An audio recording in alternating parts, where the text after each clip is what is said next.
They said I needed to step my game up. I didn't take it as criticism. I listened.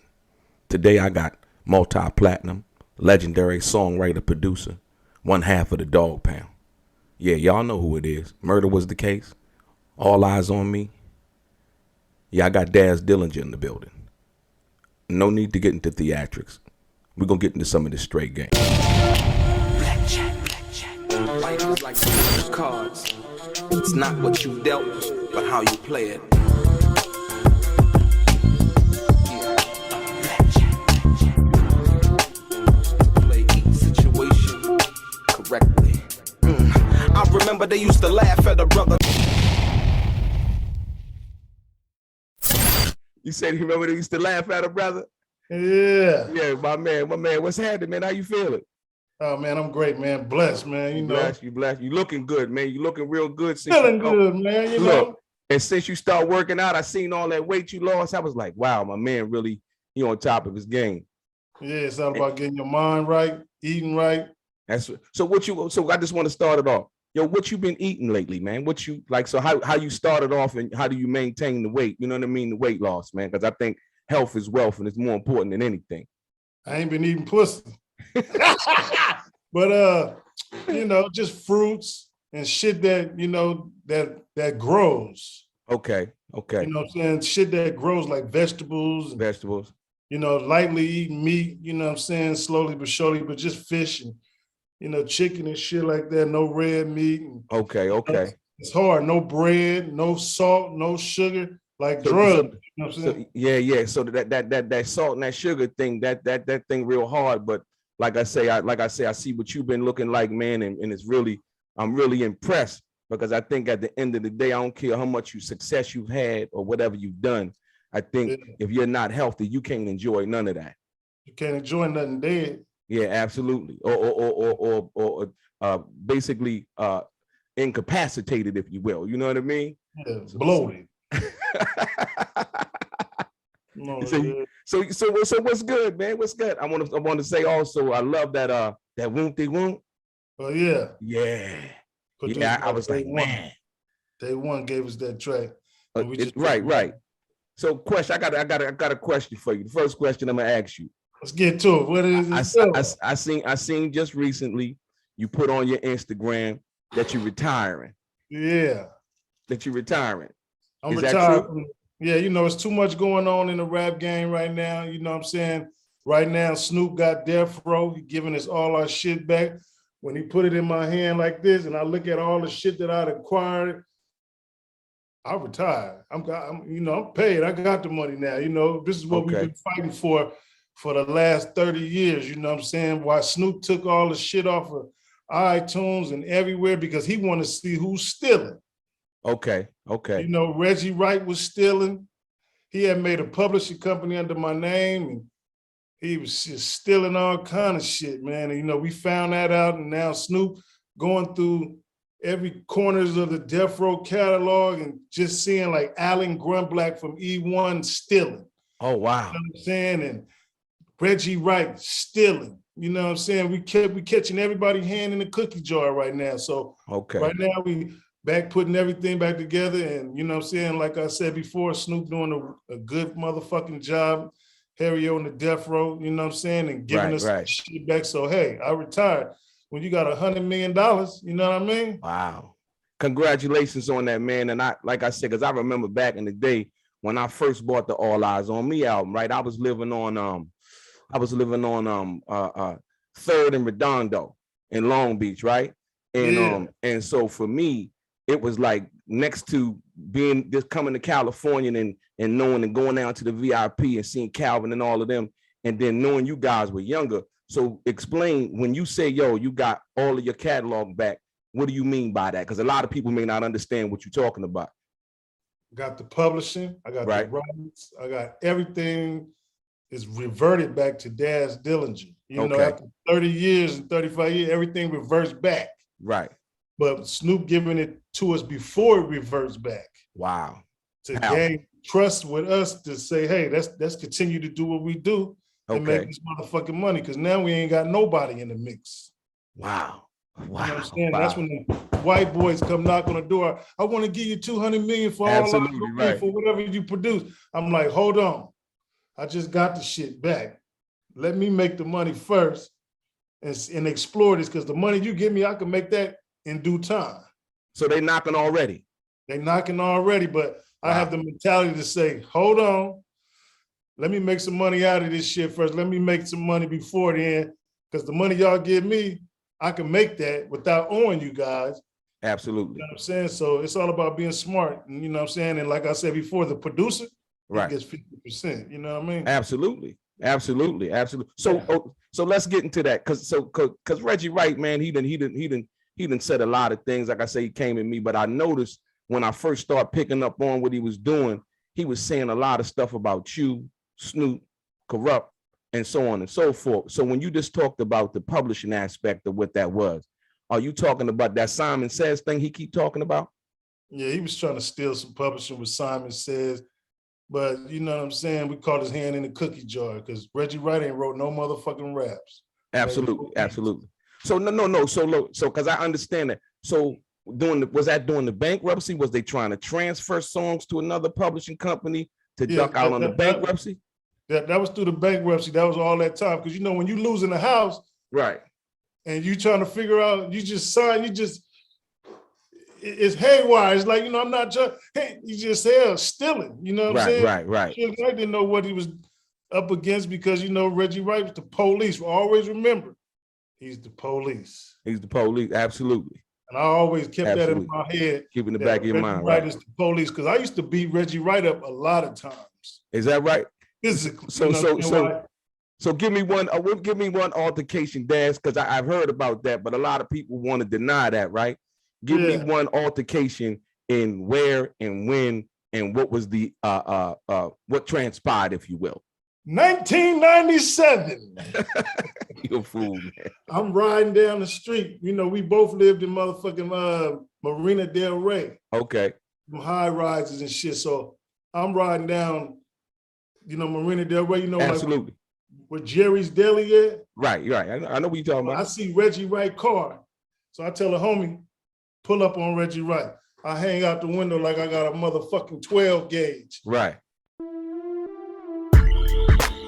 They said Tupac was untouchable, but behind the walls of Rikers Island, he was just a man, wounded, watching his back, and wondering who he could trust.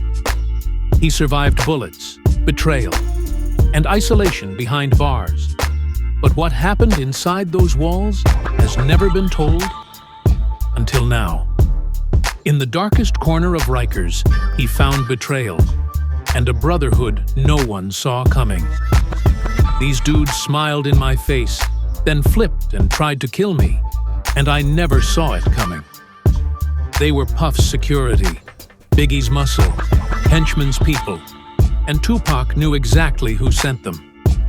This is the side of Tupac Shakur the world never got to see, told by the man who lived it with him, not in the studio, but in a 6x9 cell. The rap battles, sex and drama with female guards, the tears, the silence after Jada Pinkett's visit, and the moment Tupac almost broke. Before Death Row, before All Eyes on Me, before Machiavelli, there was Rikers. Behind the Walls with Tupac Shakur, available now on Amazon. Get your copy. Learn the truth.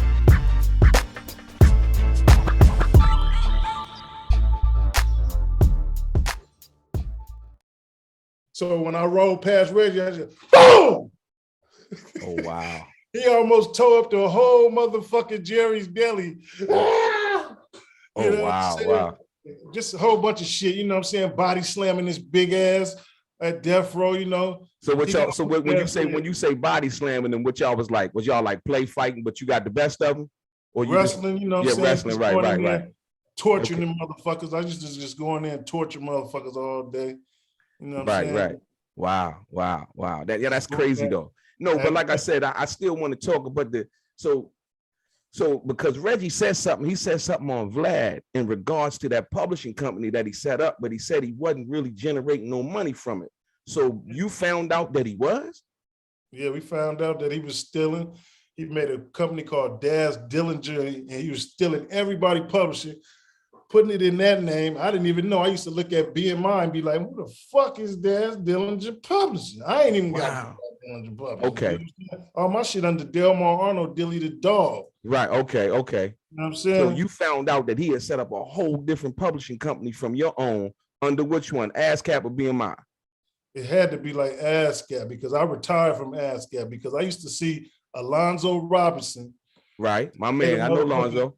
He was stealing too. Him and Suge Knight. Suge Knight used to go in there and punk him, and he'd go in there, and that's how I seen him changing percentages and shit. And that's when I said, I'm gonna retire from ASCAP and I'm gonna go to BMI. So right now I get 2 checks. I get one from ASCAP and I get one for BMI for the same song every month. You know what I'm saying? So okay. I don't know who's getting paid twice from ASCAP and BMI. You know what I'm saying? So I get 2 checks. I don't know either. All I get mine from is ASCAP. So that's when you said that. I heard you say that in another interview.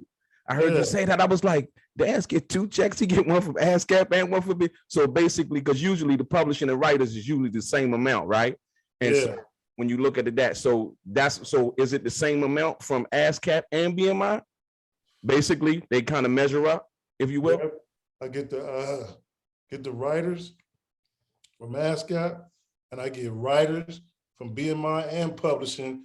But I have to go back in there and see about this company that I made when I first started with ASCAP called Imani's Publishing. That's the one that they were stealing from. Okay, because the Imani Publishing was on back of, because I look at liner notes. I always pay attention to the liner notes. The Imani Publishing was on back of All Eyes on Me, correct?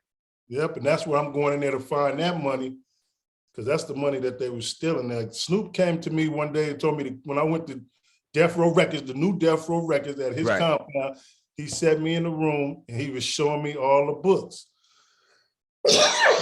Push call. Shout out to Snoop. Hold on, shout out to Snoop on that, being savvy and really getting at you on the business. But go ahead.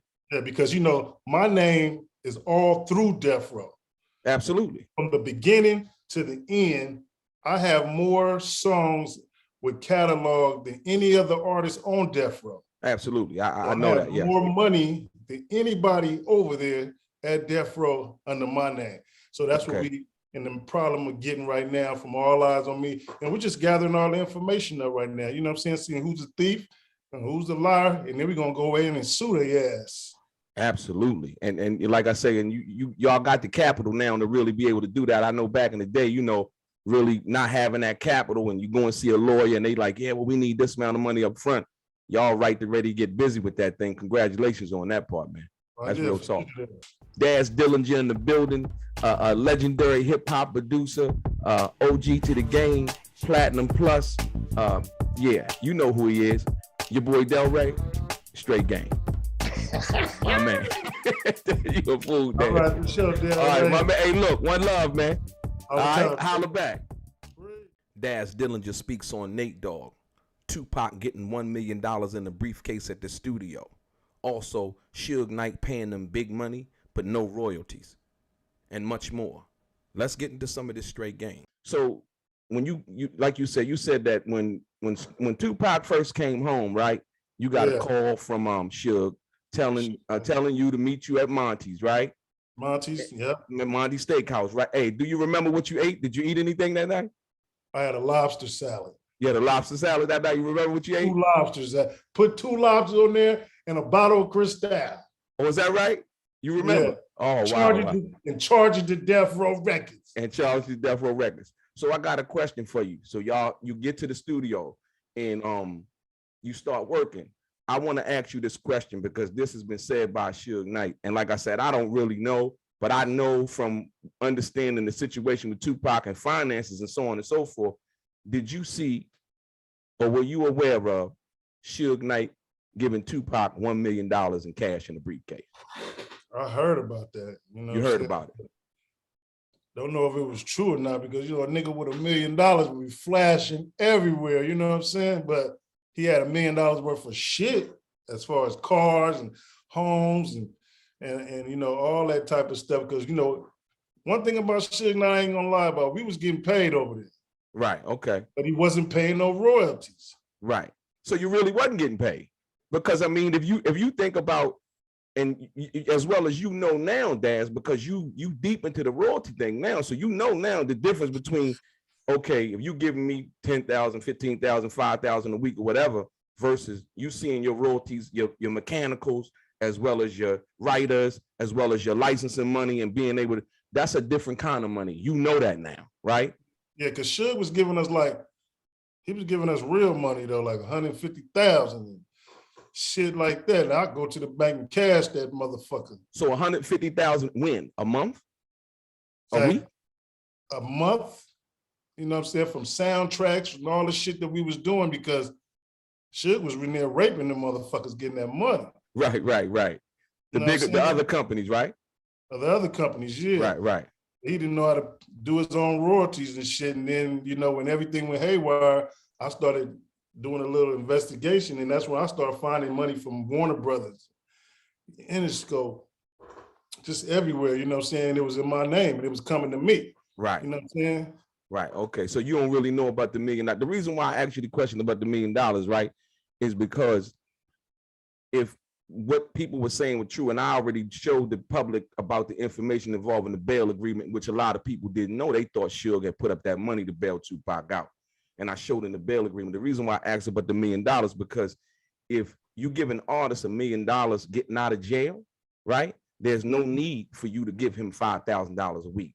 He was only on death row for 11 months. So you wouldn't need to pay him as far as that. But then I understand the bail agreement. That's the reason why I asked you that. But you say, not to your knowledge, you don't really know. I don't really know, but Suge would give us a lot of money and then still give us a monthly. Is that right? Okay, Yeah. okay. So he would still give you a monthly, but so how was that money being allocated, or should I say accounted for though, Daz? That's what I'm saying. See, because this is the thing, like, right. If you giving me money, right? And so you say you're giving me the money that you would work for, like say if you would do a soundtrack or something like that, you get paid for that. You would produce a beat, you was doing that, you know what I mean? But then how would that money be accounted for from that perspective to be able, was it a recoupment? Was I, it was a recoupment. It was recoupment. Okay. Recoupment. They always put that shit in your face. You owe this, you owe this. But I'm like, what about the royalties? And I used to be up on all that shit. You know what I'm saying? Right. I wasn't budging doing a motherfucking thing unless I got paid to do it. Absolutely. I do it. You know what I'm saying? What would you charge? So did you have an in-house where you would charge for a track? Was it an in-house? I was getting like 25,000. 25,000 a track? That ain't bad. That's good money back then. That was back in the 90s, That's what I'm saying. Yeah, absolutely. That's good money back then. I always had the money, you know what I'm saying, because I was the producer. Right. You know what I'm saying? I was getting 50% off the top. So now when you look at all the work that I've done, I get 50% of that off the top. Okay, check this out. So I want to ask you, because one of my favorite joints on All Eyes on Me is Scandalous, right? Yeah. So when you did Scandalous, did Nate Dogg have the hook on there first, or did he come with it later? We had put all the words there first. So before Pac even rapped on it, you had the Scandalous, all that was already on there.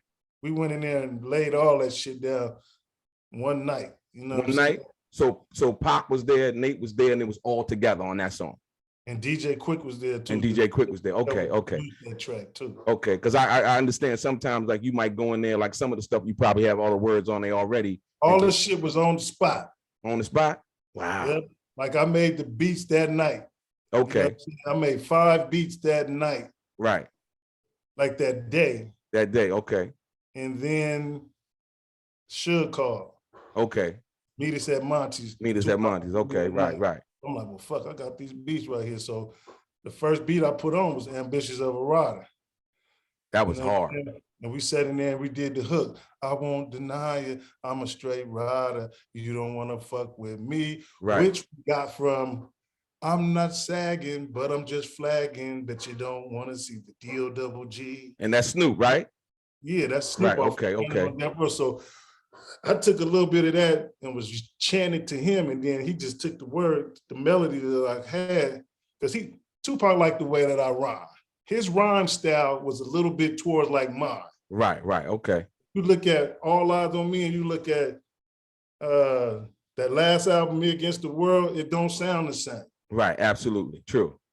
I'm like the first person when he come, I'm telling him, you know, when I put the beat on, I'm, you know what I'm saying? Okay, right. Ha, ha, you know what I'm saying? And then he just took it from there, and then shit. And I told him when he first came, I said, Pop, I see what Suge and them trying to do.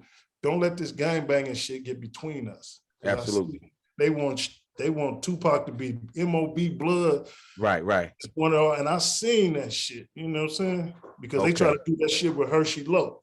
Okay. You know what I'm saying? Hershey Lowe walked in the room with us, Blue, and walked out of the room with Suge. He was all red. You know what I'm saying? And he switched on us, and then I had a little... Did they dip? What they dipped him in something? No, because he had felt like Suge Knight and them was gonna give him, you know, everybody trying to go to the puppet master Suge Knight thinking that this and this. So we had Malik and we had the other nigga, you know, Jamal. Okay. Told him, let's get on the bus. Right. We finna squab this motherfucking shit out. Wow. We finna have Jamal fight Malik. Right, absolutely. So when Malik get on the bus, I sock Malik in the back of his motherfucking head. Bam! Right. Wow. And the kid like, oh, you trying to be funny, huh? And it's like, yeah, nigga, we had money. We was betting on this. And then that's when then that night, the police came, kicked every motherfucking door in, and Suge got us out of there in a rental car and snuck us somewhere and jumped on a plane and took off. So what was y'all at, Daz? What was y'all at? Shit, we think we was in Alabama. We was in Shreveport that time where we went to jail twice that day. Right, Snoop, okay. So you was in Shreveport, Louisiana? Yeah, we went to jail twice that day. Oh, wow. It was Suge scooped y'all up and got y'all up out there, huh? Yeah, it was good for that type of shit. Daz Dillinger in the building, a legendary hip hop producer, OG to the game, Platinum Plus. Yeah, you know who he is. Your boy DELRAY, straight game. Daz Dillinger talks about the irony of Harry O now owning Death Row while Suge Knight is in prison when it was the other way around not so long ago. Also, Daz Dillinger explains who actually had the ability to cut checks and ran Death Row while Suge Knight was in prison, contrary to what we've been told. And last but not least, Daz Dillinger explains why you can never trust anything that Reggie Wright Jr. says. Let's get deep into some of this straight game. So let me ask you this, because this is very important. When you talk about Death Row, yeah, how do you feel in all of the things that, like, you know, we talk about Harry O, and they said, well, Harry O, you know, initially gave him the money, and I pay attention to the pictures of him, Lydia, and David, Lydia, and Suge in jail when he went to visit Suge. What do you think about now Harry O is home free after doing 30 some odd years? And on the flip side, Suge Knight is now doing 28 years, man. It's crazy, right? What do you think about that? The game switches around on you. Wow. You know no, that's true, though. That's true. He was in jail. Now Suge's in jail, and he's out of jail, and he on Death Row. My point exactly. That's the question. Chess. Yeah. Checkers. Wow. You know what I'm saying? And that was a strategic move him and Snoop did, and I salute them to get it out the white man's hand. Absolutely. It had nothing to do with it. It was all in Alan Grunblatt. He wanted to be Suge Knight, but he was still paying Suge Knight under the table. Oh, even up until now?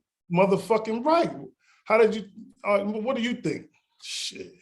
No, yeah, you got it, because I don't see, now you schooling me now, Daz, because I don't know nothing about that. So when you say that, right, so explain that, go into that, because I don't know. Well, Suge Knight been at Alan Grumblatt's house, so you put two and two together, you know. Okay. Where he been at Jimmy Ivy in them house. Okay. He still got his hand underneath their balls and you motherfuckers, you know, that type of shit. So if you look at any paper trail, hell. Okay. Still paying Suge Knight. He's still paying Suge Knight. Wow. Something under the table, you know. Okay, no, I can see that. I can see that. So no, the crazy part. So the Simon Says. So when we get into the Simon Says publishing, that publishing company really didn't mean anything. So check this out. Just on the back of the records. So it's just on the back of the records. So that wasn't one of the publishing, because Reggie keep talking about the Simon Says publishing. He had that shit too, because he was stealing from Suge Knight too. Oh, he was stealing from Suge Knight too? Yeah. Oh, wow. And Reggie Wright he wanted to be Suge Knight. He was wearing red suits and all that shit. You know Oh, is that right? Yeah, he wanted to be Suge Knight. So I got another question for you on that one, since you said that. So, tell me, when Suge Knight was removed because he went to jail, he got the 9 years for the violation of probation, right? Tell me, was Reggie Wright in charge of Death Row, or was it Miss Chalet? Miss Chalet was in charge, but Reggie Wright was doing the dirt. He was like the middleman liaison, basically. Yeah, he was like, yeah, she gonna do this and do that. He just go out there and do whatever the fuck he wanted to do. He was the police. Remember that? Right. Okay. Yeah, but he was doing every day-to-day shit, you know what I'm saying? Fucking shit up, stealing shit. He was just, you know what I'm saying? All that shit. Oh, wow. Yeah, he was stealing every motherfucking thing. Oh, is that right? Wow. Now, because I wanted to know that, because like I said, the information that I came across when I think about somebody running something, Daz, do you have any contracts? Because I asked Reggie and he said he never signed nothing, right? When you tell me you a boss, like yourself, you a boss, right? Because if somebody come to you, Daz, and you own your publishing, right? And they want to license your publishing, either you or the administrator that you hire to do that usually do that. So when I say that he didn't run it, and the information that I found out from the deposition in court where Suge said that Miss Chalet was in charge, when you run something, you signing checks and you signing contracts, because you can make moves and power moves like that, the things that really move a label. So do you have any contracts of yours that he signed? He didn't never sign that. Everything that he did was a stamp. Okay. It had Suge Knight name on there. You just hit the button. Okay. Yeah, because that's what he said Miss Chalet was doing. He said Miss Chalet had the stamp and he would go to her based on the fact that he would go see Suge and so on and so forth. So I just wanted to clear that up, because you was there and you got a lot of checks from Death Row, huh? He had a duplicate. He was doing this shit and signing his own check. Reggie Wright's a big ass thief. He's been stealing from the get-go. Is that right? But you steal from a motherfucker that got $600 million and he's locked up in jail, don't know what the fuck is going on. Right. Oh man. You know what I'm saying? And you would think that a little bit more loyalty to the game would come in play. But like I said, I take it from you, man. If you said that he was stealing, you was there, like I said, and you was getting cut checks. So you know more than I would say, like you say, being the person who probably as a producer on one side of things generated more money than anybody else. I would say that what you're saying is more accurate than most people. You understand what I'm saying? So, man, I got the real info. You know what I'm saying? Like I said, I was the last motherfucker there on Death Row. Right. Corrupt, Snoop, everybody left. I just said, fuck it. It's too much music in this motherfucker to be just leaving. Right. I'm gonna pull the motherfucking U-Haul up like I did, and I took all my shit, and I left blank reels, and told the motherfuckers, here go your music right here. Wow. And gave them the blank reels while I took the real shit. Now I got right, and that's crazy, because I'm gonna get into that, because the taking of the reels. Here's the thing. Did you hear about when Tupac wanted to go to the studio to get his masters, but they wouldn't let him get it? Did you know about that? They was doing everybody like that. Wow. They was trying to. You tried the same thing and they didn't let you do it? I was taking my shit. Fuck that. We was in there strapped. Wow. You know what I'm saying? Fuck the police. You know what I'm saying? Right. We got this shit. We making this shit. You know what I'm saying?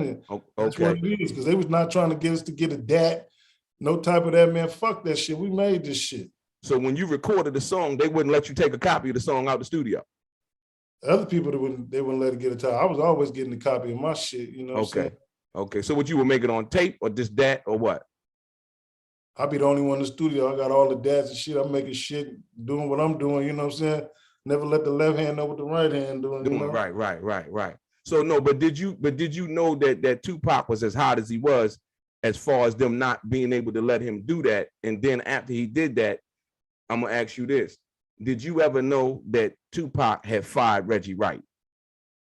Yeah, did you know about that? Did you know about that letter at that particular time? No, I just heard Tupac's overseeing, I fired that motherfucker. Okay. So you didn't really know the intricacies, you just overheard him saying that. No, he was talking to us, you know what I'm saying? Like, yeah, I fired that motherfucker. Wow. Mm-hmm. He didn't say why? He just said just errors and shit, just errors. Just errors, right. Errors. Okay. He talked politically, soldierly, you know what I'm saying? Right. Just like if your shit ain't tight, you got to go. I feel you. I feel what you're saying. No, the reason why I asked that because recently I came across the letter that Yasmin Fuller had. What's her name, Daz? And this is very, very important. Man, paperwork don't lie, man. Yeah, absolutely. All the facts that you got. Hey, I've been watching this straight game, you know. Right. So I'm gonna ask you this because this is important. So Yasmin, what Reggie did was Reggie lied on Yasmin. Yasmin's a 70-year-old black woman, man. And so what got me was this is somebody who raised Tupac, helped raise Tupac like a mother, Yaki Gaddafi's mom. So with that being said, when she put this out, it was in reference to him saying that Tupac had fired her, right? Then Reggie did a video basically saying that he never said that. So when he did that, I pulled up the video in which he did it and I made the video. What I'm trying to ask you is that, how do you feel about what he did in regards to that and the lies that he's been telling in regards to most of the people, or should I say Yasmin in particular? How do you feel about him lying about that and being exposed, man? Man, don't believe shit Reggie Rice say, man. He say anything. You see in the wheelchair, he do anything. Wow. You know, God don't like ugly. You know what I'm saying? Reggie was big as a house. Now look at him. Yeah. It's sad though. It's sad. Like I say, at the end of the day, and like I said, for me, I don't really even go with his health thing because I don't want people to take it the wrong way how we approaching this, because I like to deal with the facts. Because like I say, at the end of the day, when you expose somebody, right, all the rest of the stuff that they talking about, it really doesn't matter. But when you expose them for the lies that they've been telling, then people come to understand their character. Your character is the only thing that you have. You know what I mean? That's why I think people gravitate towards your music and who you are and how authentic you've been over the years. You know what I mean? And so that's the reason why I asked that. But, so. Yeah, one thing about me, to the end, I fought for my music. Daz Dillinger in the building, a legendary hip hop producer, OG to the game, Platinum Plus. You know who he is. Your boy DELRAY, straight game. Daz Dillinger talks about the real reason why he sued Suge Knight, the Death Row bankruptcy, E1 Entertainment paying him $12 million, and setting his beloved mother up for life so that she'd never have to work again, and more. Let's get into some more of this straight game. Like, I'm the only one out of Death Row Records that sued Suge Knight. Everybody else didn't sue him. So when I sued him, all my contracts was voided. And hold on, Daz. So now, when you say when you sued him, all your contracts was voided, explain that. So why did you sue him? Why did you sue Suge Knight? What spawned your lawsuit when you first sued him? What made you say, yo, I got to file a lawsuit? To get out of the contracts, royalties, and just all the default shit that they was getting into. You know what I'm saying? The people that I had, some high-powered mafia boss niggas, you know what I'm saying? Right. From the East Coast, in Miami, they put it down, and you know what I'm saying? And then they tried to fuck me. Okay. And then they tried to start working for Suge Knight, but I already had the shit in my name. Okay, right. So I dumped them and Suge Knight and took it all, you know what I'm saying? Wow. You know what I'm saying? So, you know what I'm saying? And that's how I got out of that shit. And then it went into bankruptcy and it just started flipping and shit. And then, you know what I'm saying? And that's when Reggie and everybody just started signing paperwork and everybody just started stealing. And then it got in the white man hand. And that's when I kept going back to court. And then I'm like, you know what? I ain't finna spend my money on this shit. I'm gonna wait till this 35 year and I'm gonna get this shit back regardless. So so when Suge didn't, is that the default judgment when he ain't show up from court? Yeah, the default judgment, I got paid from that, but then it's the other half too, as far as them administrating and the people, BMG was involved with E1 and everybody was stealing. So, you know I get that. But so what were they doing? Making up fake companies, basically?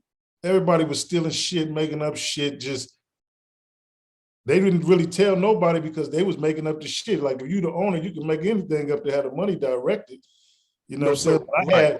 different publishing companies and different names. And, you know what I'm saying? I had a publishing company in my mother's name that I would put all my shit in, you know what I'm saying? And split the song. I would split the song with myself, with my mother, you know what I'm saying?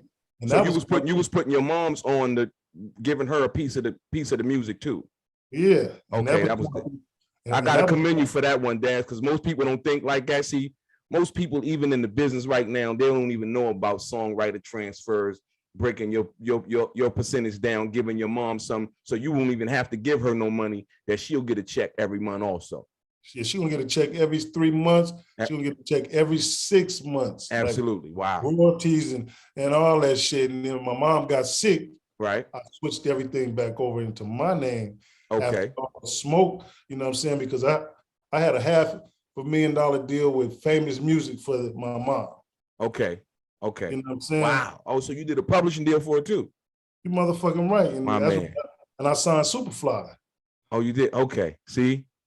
So all that publishing that Superfly was doing, and it was all under my mother.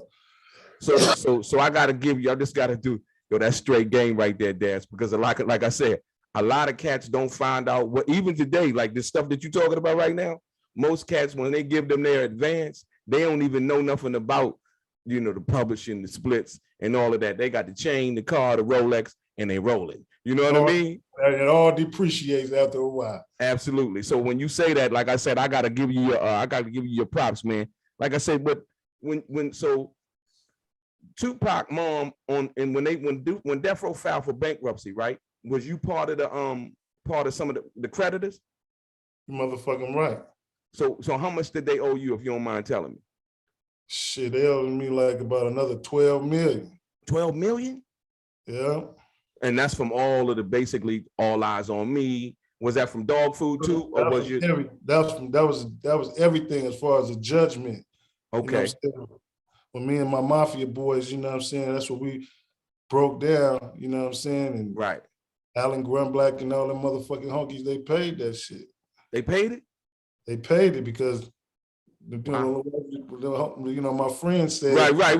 Now I get what you're saying. Without having to say that, I get what you're saying. Yeah. Without having to say it, I get it. Yeah, okay. They said, you don't pay that fucking money.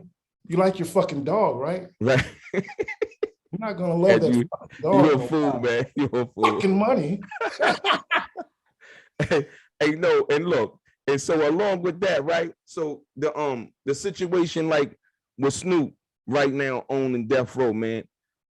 How does that make you feel, knowing that you have been through everything that you've been through, like all the stuff that you're telling me right now? How does that make you feel to see your cousin, your homie from the East Side, my first cousin, your first cousin, look, your homie from the, how does that make you feel? Because for me, right, tell you a little story. When I first came to California, Shantae's uncle Michael, you know Mike? Yeah. Okay, he used to manage me. Yeah. And so I had met Shantae a long time ago. I had never met Snoop back then, right?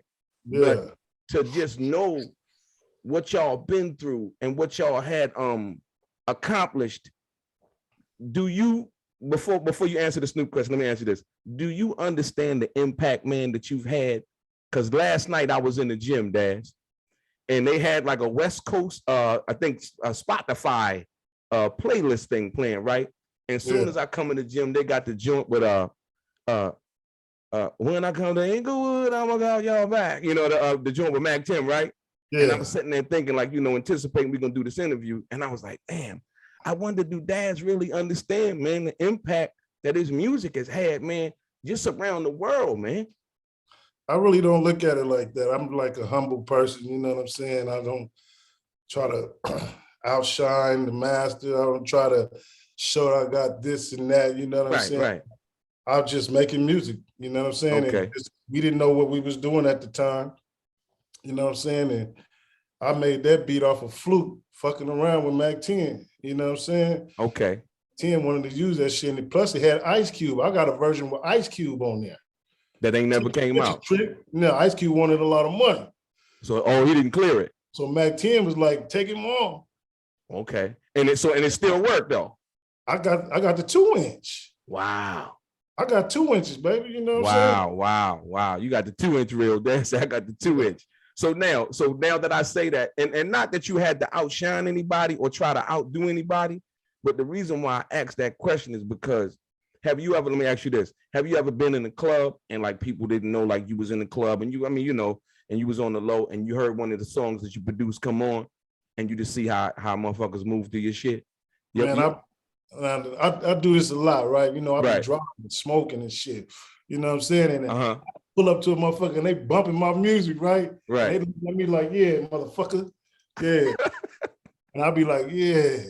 You know what I'm saying? And just knowing if they knew that was me. Right. You know what I'm saying? And next to them, you know what I'm saying? That give me gratification, you know what I'm saying? And when we first started out, then nobody know who the fuck we was. Right. We next to a motherfucker, they playing the Chronic because they never knew our faces. They only knew our voices. Okay. Yeah, and that's the thing, because like I said, I remember when I would go into the club and I would hear like, you know, you hear like Gangsta Party come on, right? And you like, and then you hear your voice like, ain't nothing but a gangster. I'm like, man. And the beat it's just, oh man, you know what I mean? I don't even see, that's what I'm saying, because I don't know if you even really know that from that perspective. It do something to your soul, man, because it's like, you know, they say music soothes the soul of the savage beast, right? Yeah. Man, look, I'm telling you right now, Daz, and I'm just being straight up and down with you, right? Man, it's a whole different thing, man. It's a whole different thing. Like if I'm riding down the street and I got my little iPod hooked in my car or whatever, or got it on Bluetooth, and that oh yeah, do you want to ride? It's a whole nother thing, man. It brings a whole nother feeling than any other music that I listen to. You know, it could be some whoever it is, but that it's just like that energy, that gangster vibe, that thing that y'all bring that was so authentic, man. I need you to know that just from me to you. So that's why I'm asking you that question in regards to, do you know the impact that your music has had over the years from that perspective, man? And like I said, it's been a blessing, bro. Yes, sir. Yeah, I look at everything, you know what I'm saying? You know, chicken is good, but God is great. Yeah, absolutely. You know what I'm saying? And you say chicken is good, but God is great. Yeah, everybody say God is good. Hey, no, chicken is good, motherfucker. Right. God is great. You know what I'm saying? I ain't got no bills. From all the music that I made, I know how to do my business. You know what I'm saying? Right. I don't have no motherfucking bills. Everything that I got is paid for. You know what I'm saying? And everybody, you know, they don't know what the fuck. Don't nobody know me. You know what I'm saying? Right, I'm the only child. I grew up by myself. Absolutely. You know what I'm saying? So don't nobody know me.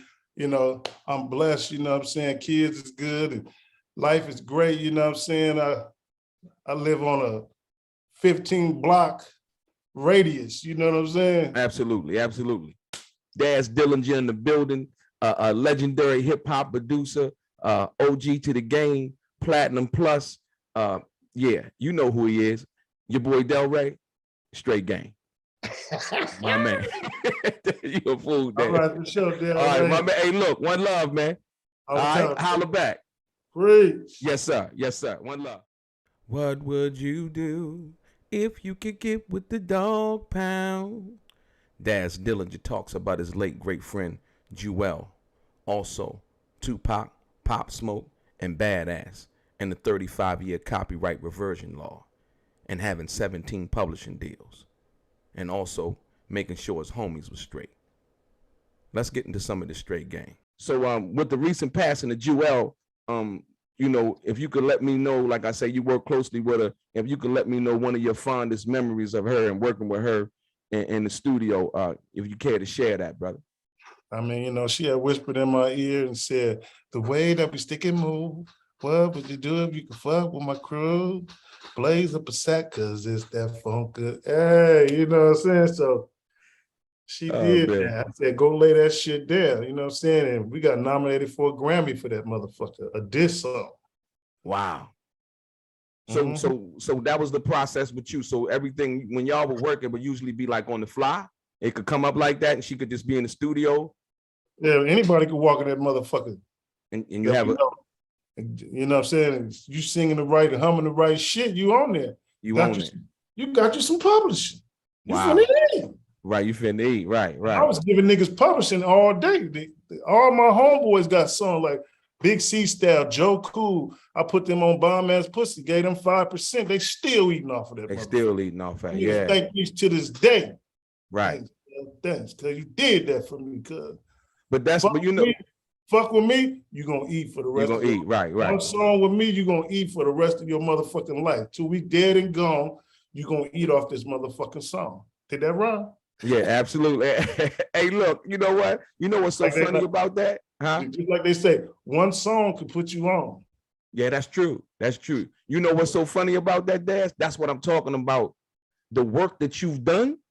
Yeah. You, and when you talk about top 10 producers in the game, that's revenue driven, and we talking about how the industry judges things, not, you know, a dude's personal preference. We talking about generating money, being a powerhouse behind the game, and really having the credits behind it. You in the top 10, Daz, but they don't mention you though. But I just want to let you know from that perspective, the work that you've done. Just and if we can be just fair, let's just deal with All Eyes on Me. What record you know that's done sold as many records as that? Period. And that's a double album. Motherfucking right. So I ain't mad at you. Right. You know what I'm saying? Speaking of that, how did Danny Boy come about to be on All Eyes on Me? Was he there that day in the studio that y'all did the song, or did his part come later? His part came a little later. As Tupac put him on the song. Okay. But he was always, you know, Suge's little pet. You're a fool, man. You know He was what? What'd you say he was what? Meow. His pet. Oh, okay. So no, Danny Boy said he was like Suge's son, but even he didn't get paid though, huh? I mean, we was all like Suge's son. You know what I'm saying? Suge was like our pops. You know what I'm saying? We was young, and he was making a way for us to make that shit happen. Do or die. So when did you first sign your contract? How old was you? I think I was about 16 and a half, 17. So you had to go through your mom? That's where I won in court though. Oh, got you. So they did a contract with you without going through my mother, yeah. Wow. See, that's new info. That's that new information, because I recently heard the young girl, the singer girl, her. She's suing a company right now for that same exact thing, because she signed her contract, was like, you know, talking about that little fat black man that be always in the videos and her manager and shit or something, huh? Yeah, something, yeah. No, you know what the cold part was? It's the same thing as the same thing with Suge Knight and Tupac, and the semblance, because he owned the label and he is a manager. So they talking about conflict of interest, and the same thing that relates to your situation. And when she signed the contract, she didn't have her guardian look over to something like that. That was the same thing with us too. Suge Knight's wife. Oh, Sharita wow. Knight was managing us, but she was Suge Knight's wife. That was a conflict of interest. Absolutely. Oh, wow.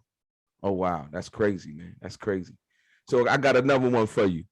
Yeah. You probably the only, now, and correct me if I'm wrong, you probably the only producer that I know that has worked with Biggie, Tupac, Snoop, and Dr. Dre. Yeah. I work with a lot of people too. I just, you know, my catalog is just so many motherfuckers, you know what I'm saying? So how many songs you got in your catalog, you would say?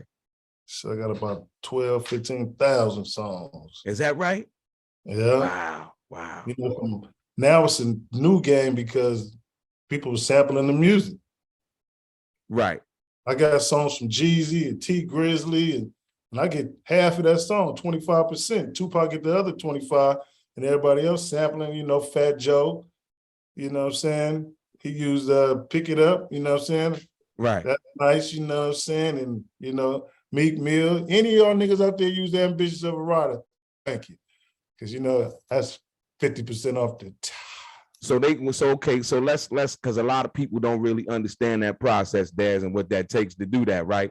So when somebody use your record, explain to us the process in which they do and them contacting you and getting your portion, whether you got somebody administering it or you do it yourself. How does that work? Explain it to them, because they might not know. I do it myself, you know what I'm saying? When you register the song, you put my 25% down. Right. You know what I'm saying? And then Tupac get his 25%. So do they call you? They call you? They email Some you? What? people don't call.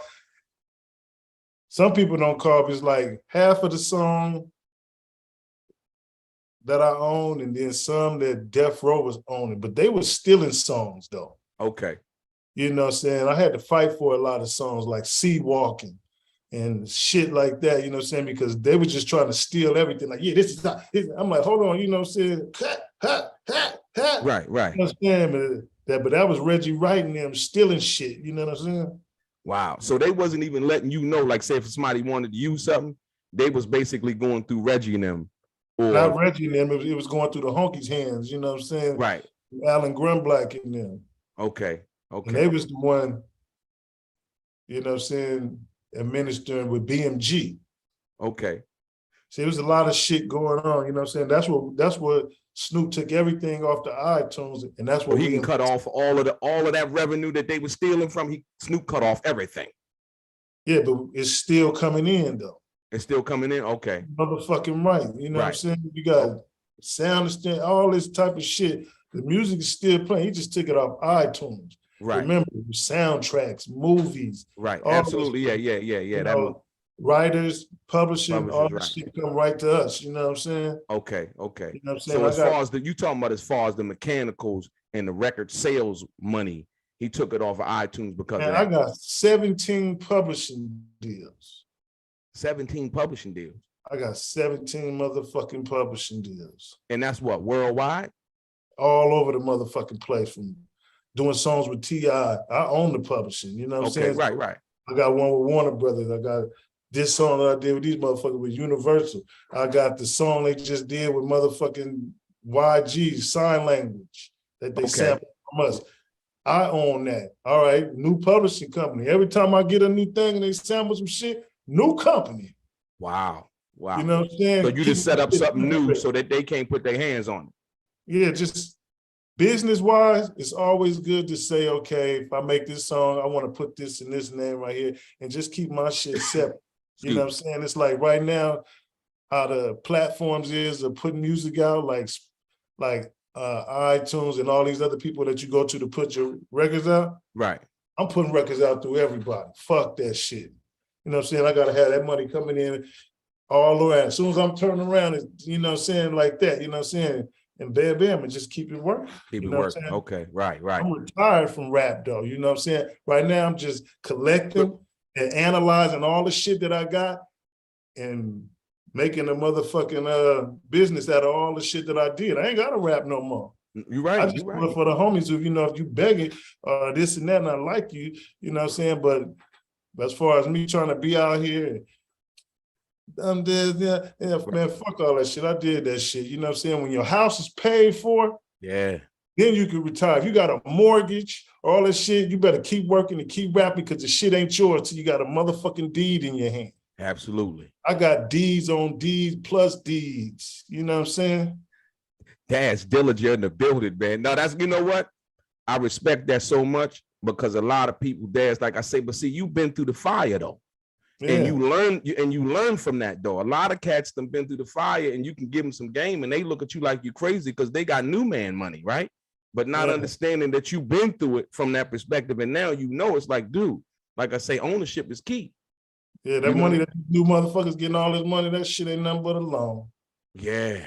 So when you look at it 30 years from now, who's the CEO? Who owns the shit? Right. You gotta wait your 35 years too, nigga. Get your shit back too. So you might not see 35 years. A lot of these rappers, Badass, Tupac, Pop Smoke, all these rappers, they didn't get to see that 35 years to retain their music back. Absolutely. I hang with a dude named Howard Johnson. Okay. Just fine. Right. He got his music back. He telling me the whole story on the revert. He like, man, I'm making more money than I ever fucking did off of these songs. Wow. You know what I'm saying? So it's all about copyright revert. Y'all look at that word.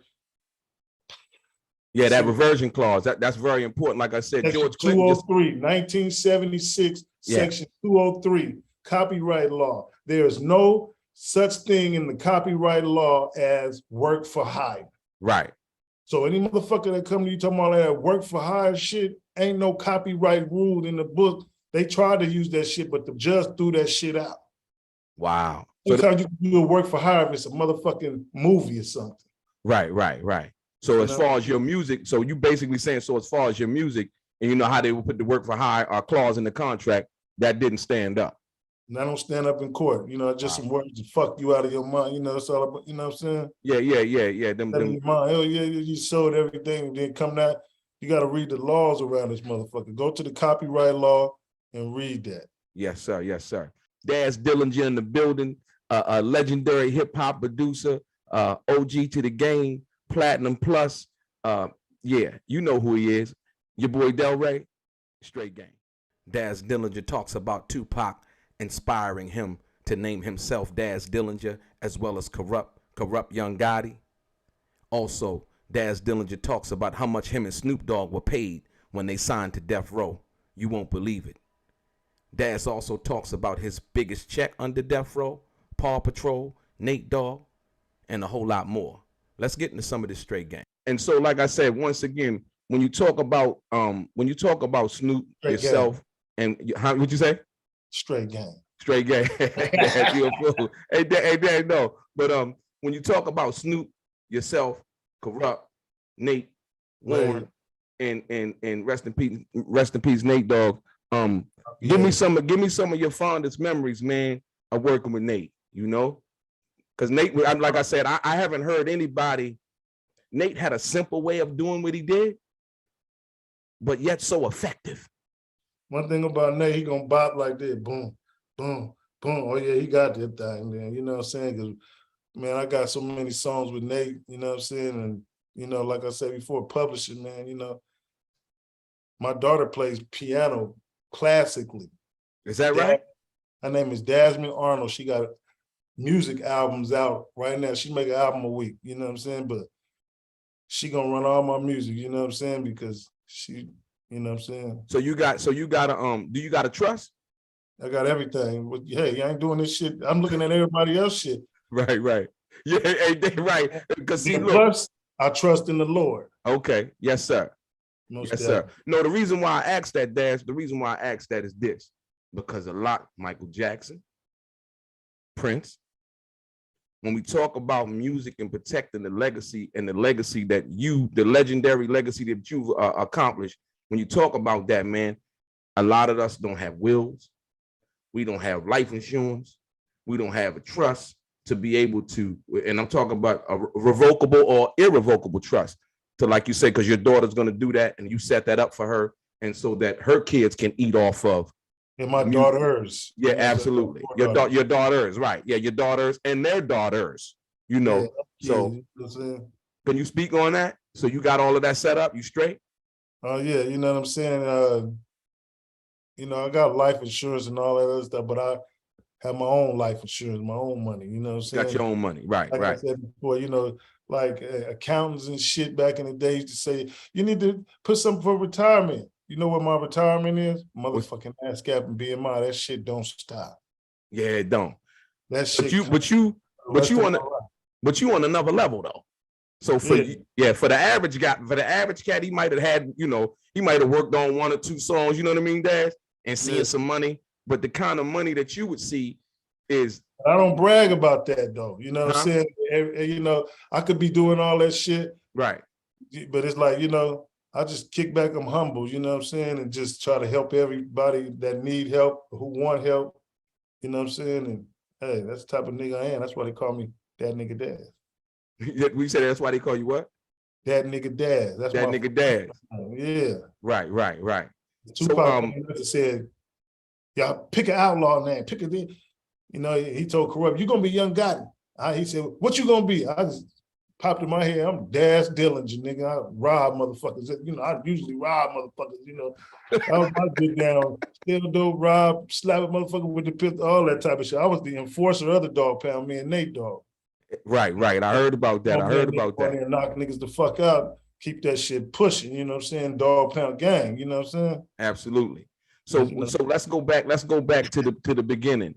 When was you ever back in working in the VIP with Snoop? Because I think they talked about like they had a studio in the VIP Records. Was you back there at that time too? My name was DJ Young Jedi.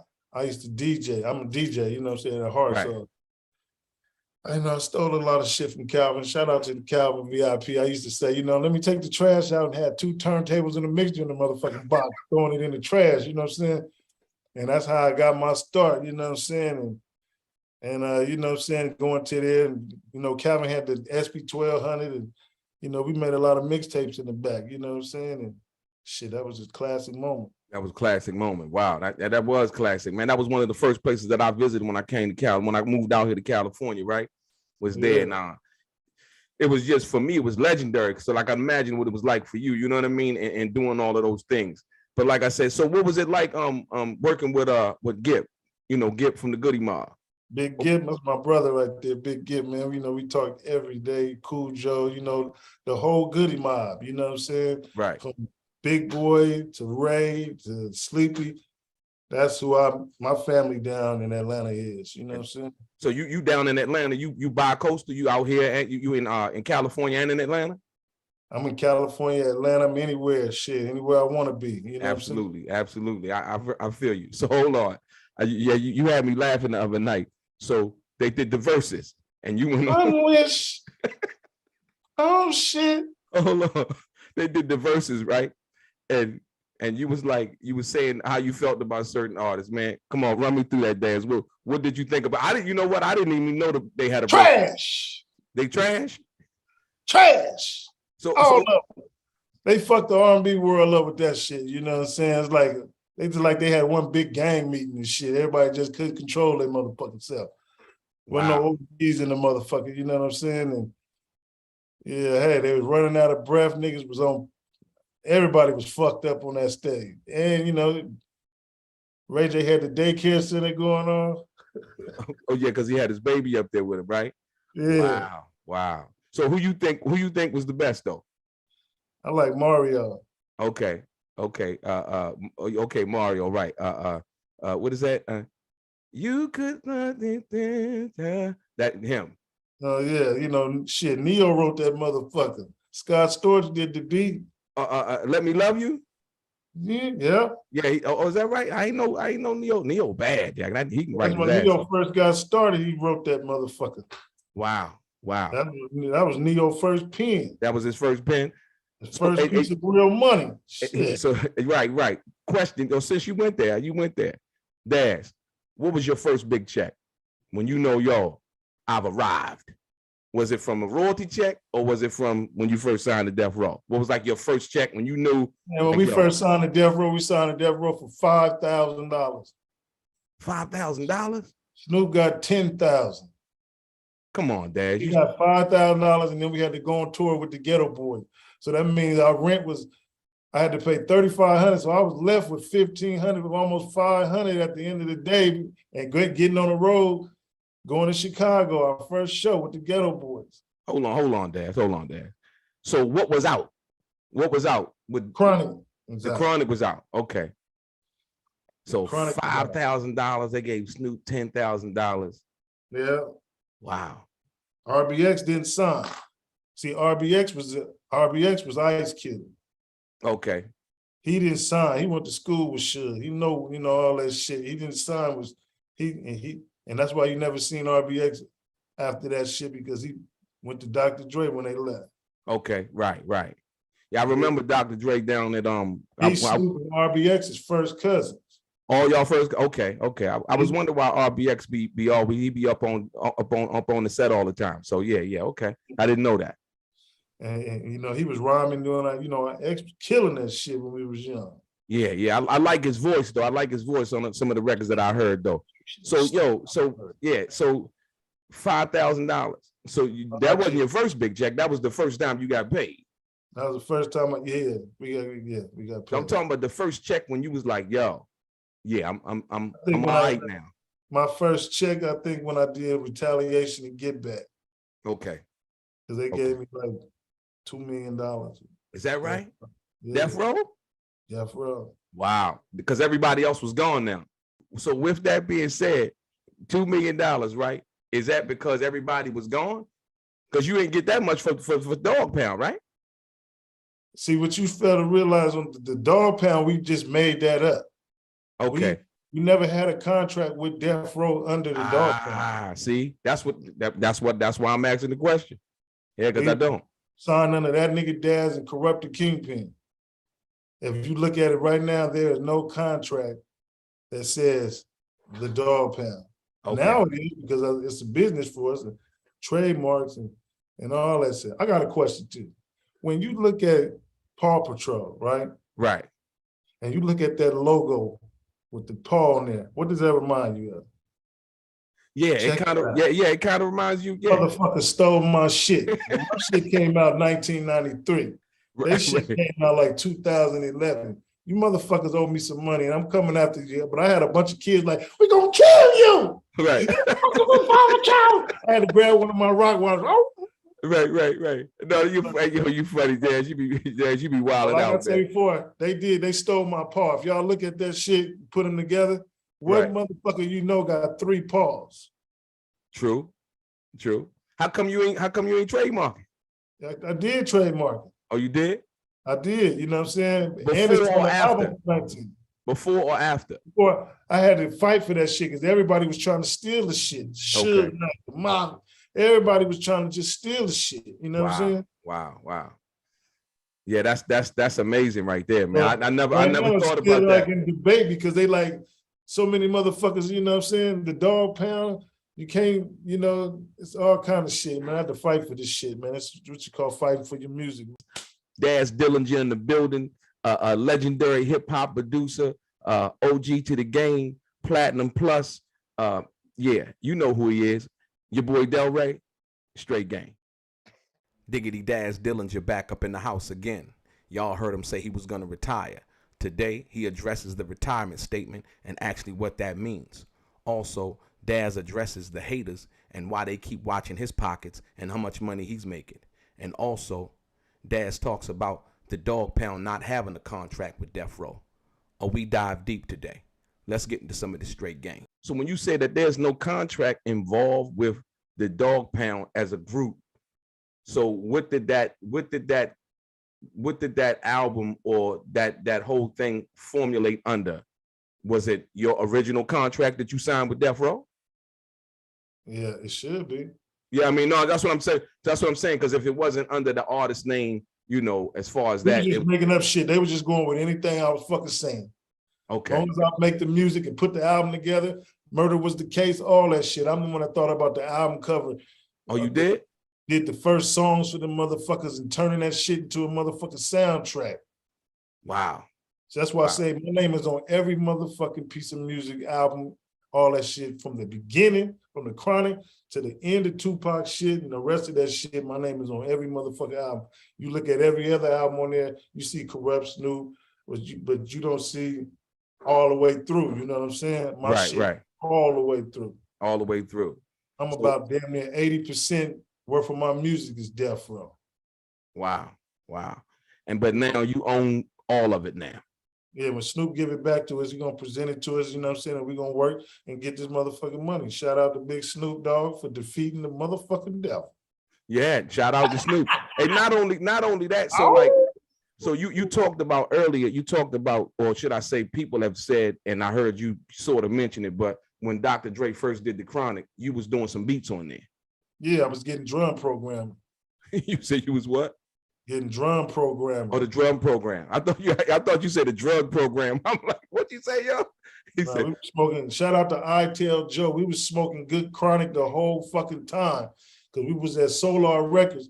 We used to go to Solar Records. I used to hotwire the motherfucking elevator from the first floor to the third floor. Take the back off, get a piece of foil, click that motherfucking me and Corrupt, go on to the third floor where the studio is. We're go in the back, grab one of them tapes and erase that motherfucker. And then Dick Griffey, the owner of Solar Record Company, say, is that my motherfucking master?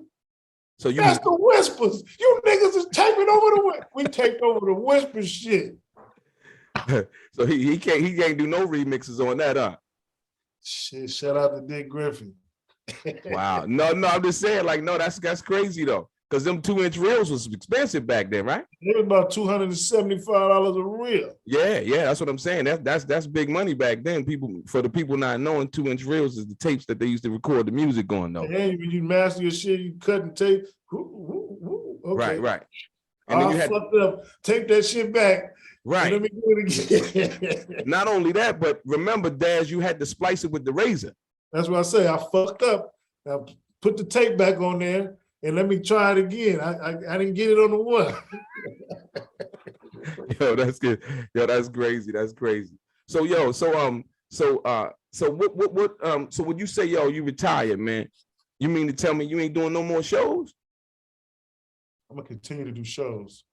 You gonna continue to do shows? As far as me trying to be these artists and right going out there and in the public, all that shit, trying to be a star. Okay. I did that already. I'm retired. I'm just kicking back and enjoying my life. And I got enough music to live for the rest of the eternity until I'm gone. You know what I'm saying? My music's still gonna be here. You know what I'm saying? Absolutely. So hey, I did my job. Right. Job well done, Daz. Yes, sir. I salute, like I said once again, Daz, I salute you for that. I salute you for that. So no more albums? Yeah, we got this last album that we doing, me and Corrupt, is called The Dog Pound, DP. You know, motherfuckers getting DP. Right, okay. You know what I'm saying? Discipline. Right. So the new album is DP. Okay. Saying I got an album that's coming out in July too with me and Capone from CNN, Noriega Capone. Noriega Capone, okay. And then we got an album produced by me and Merck, and you know what I'm saying? It's about 17 songs, you know what I'm saying? I got a lot of music out there, but as far as me trying to be a star and right out here, I'm the best rapper, man, all that other shit, man, I'm retired from all that shit, you know what I'm saying? Motherfuckers is getting indicted. It ain't the same no more. Motherfuckers getting indicted. Hey, but you ain't got to do that though, Dad. You never had to do that. That's why I say, but the young crowd and, the motherfuckers are always trying to fit in with the new crowd, you know what I'm saying? Okay, I see what you're saying. That's old school rappers and shit, you know what I'm saying? But I'm going to take this because I got that old money. Right. I'm going to kick back, relax, and do what I do. Like I said before, when your house is paid for, right, absolutely. You got the motherfucking deed, and you ain't got to cock up that $3,000 or $4,800 a month. Right. After you done went underwater, got bit by a shark, got back up, got to do this shit tomorrow again, but this time with alligators. Okay. Yeah. Yes, sir. Yes, sir. So fuck that shit. I'm retired. I'm just chilling. You know what I'm saying? I'm going to continue to do music as far as regulating my music and making sure you motherfuckers who sample my shit right pay to the big dog. You know what I'm saying? So, you know what I'm saying? And just owning the music and showing people how to do it. You know what I'm saying? And, opening up a sound school. Shout out to 1500.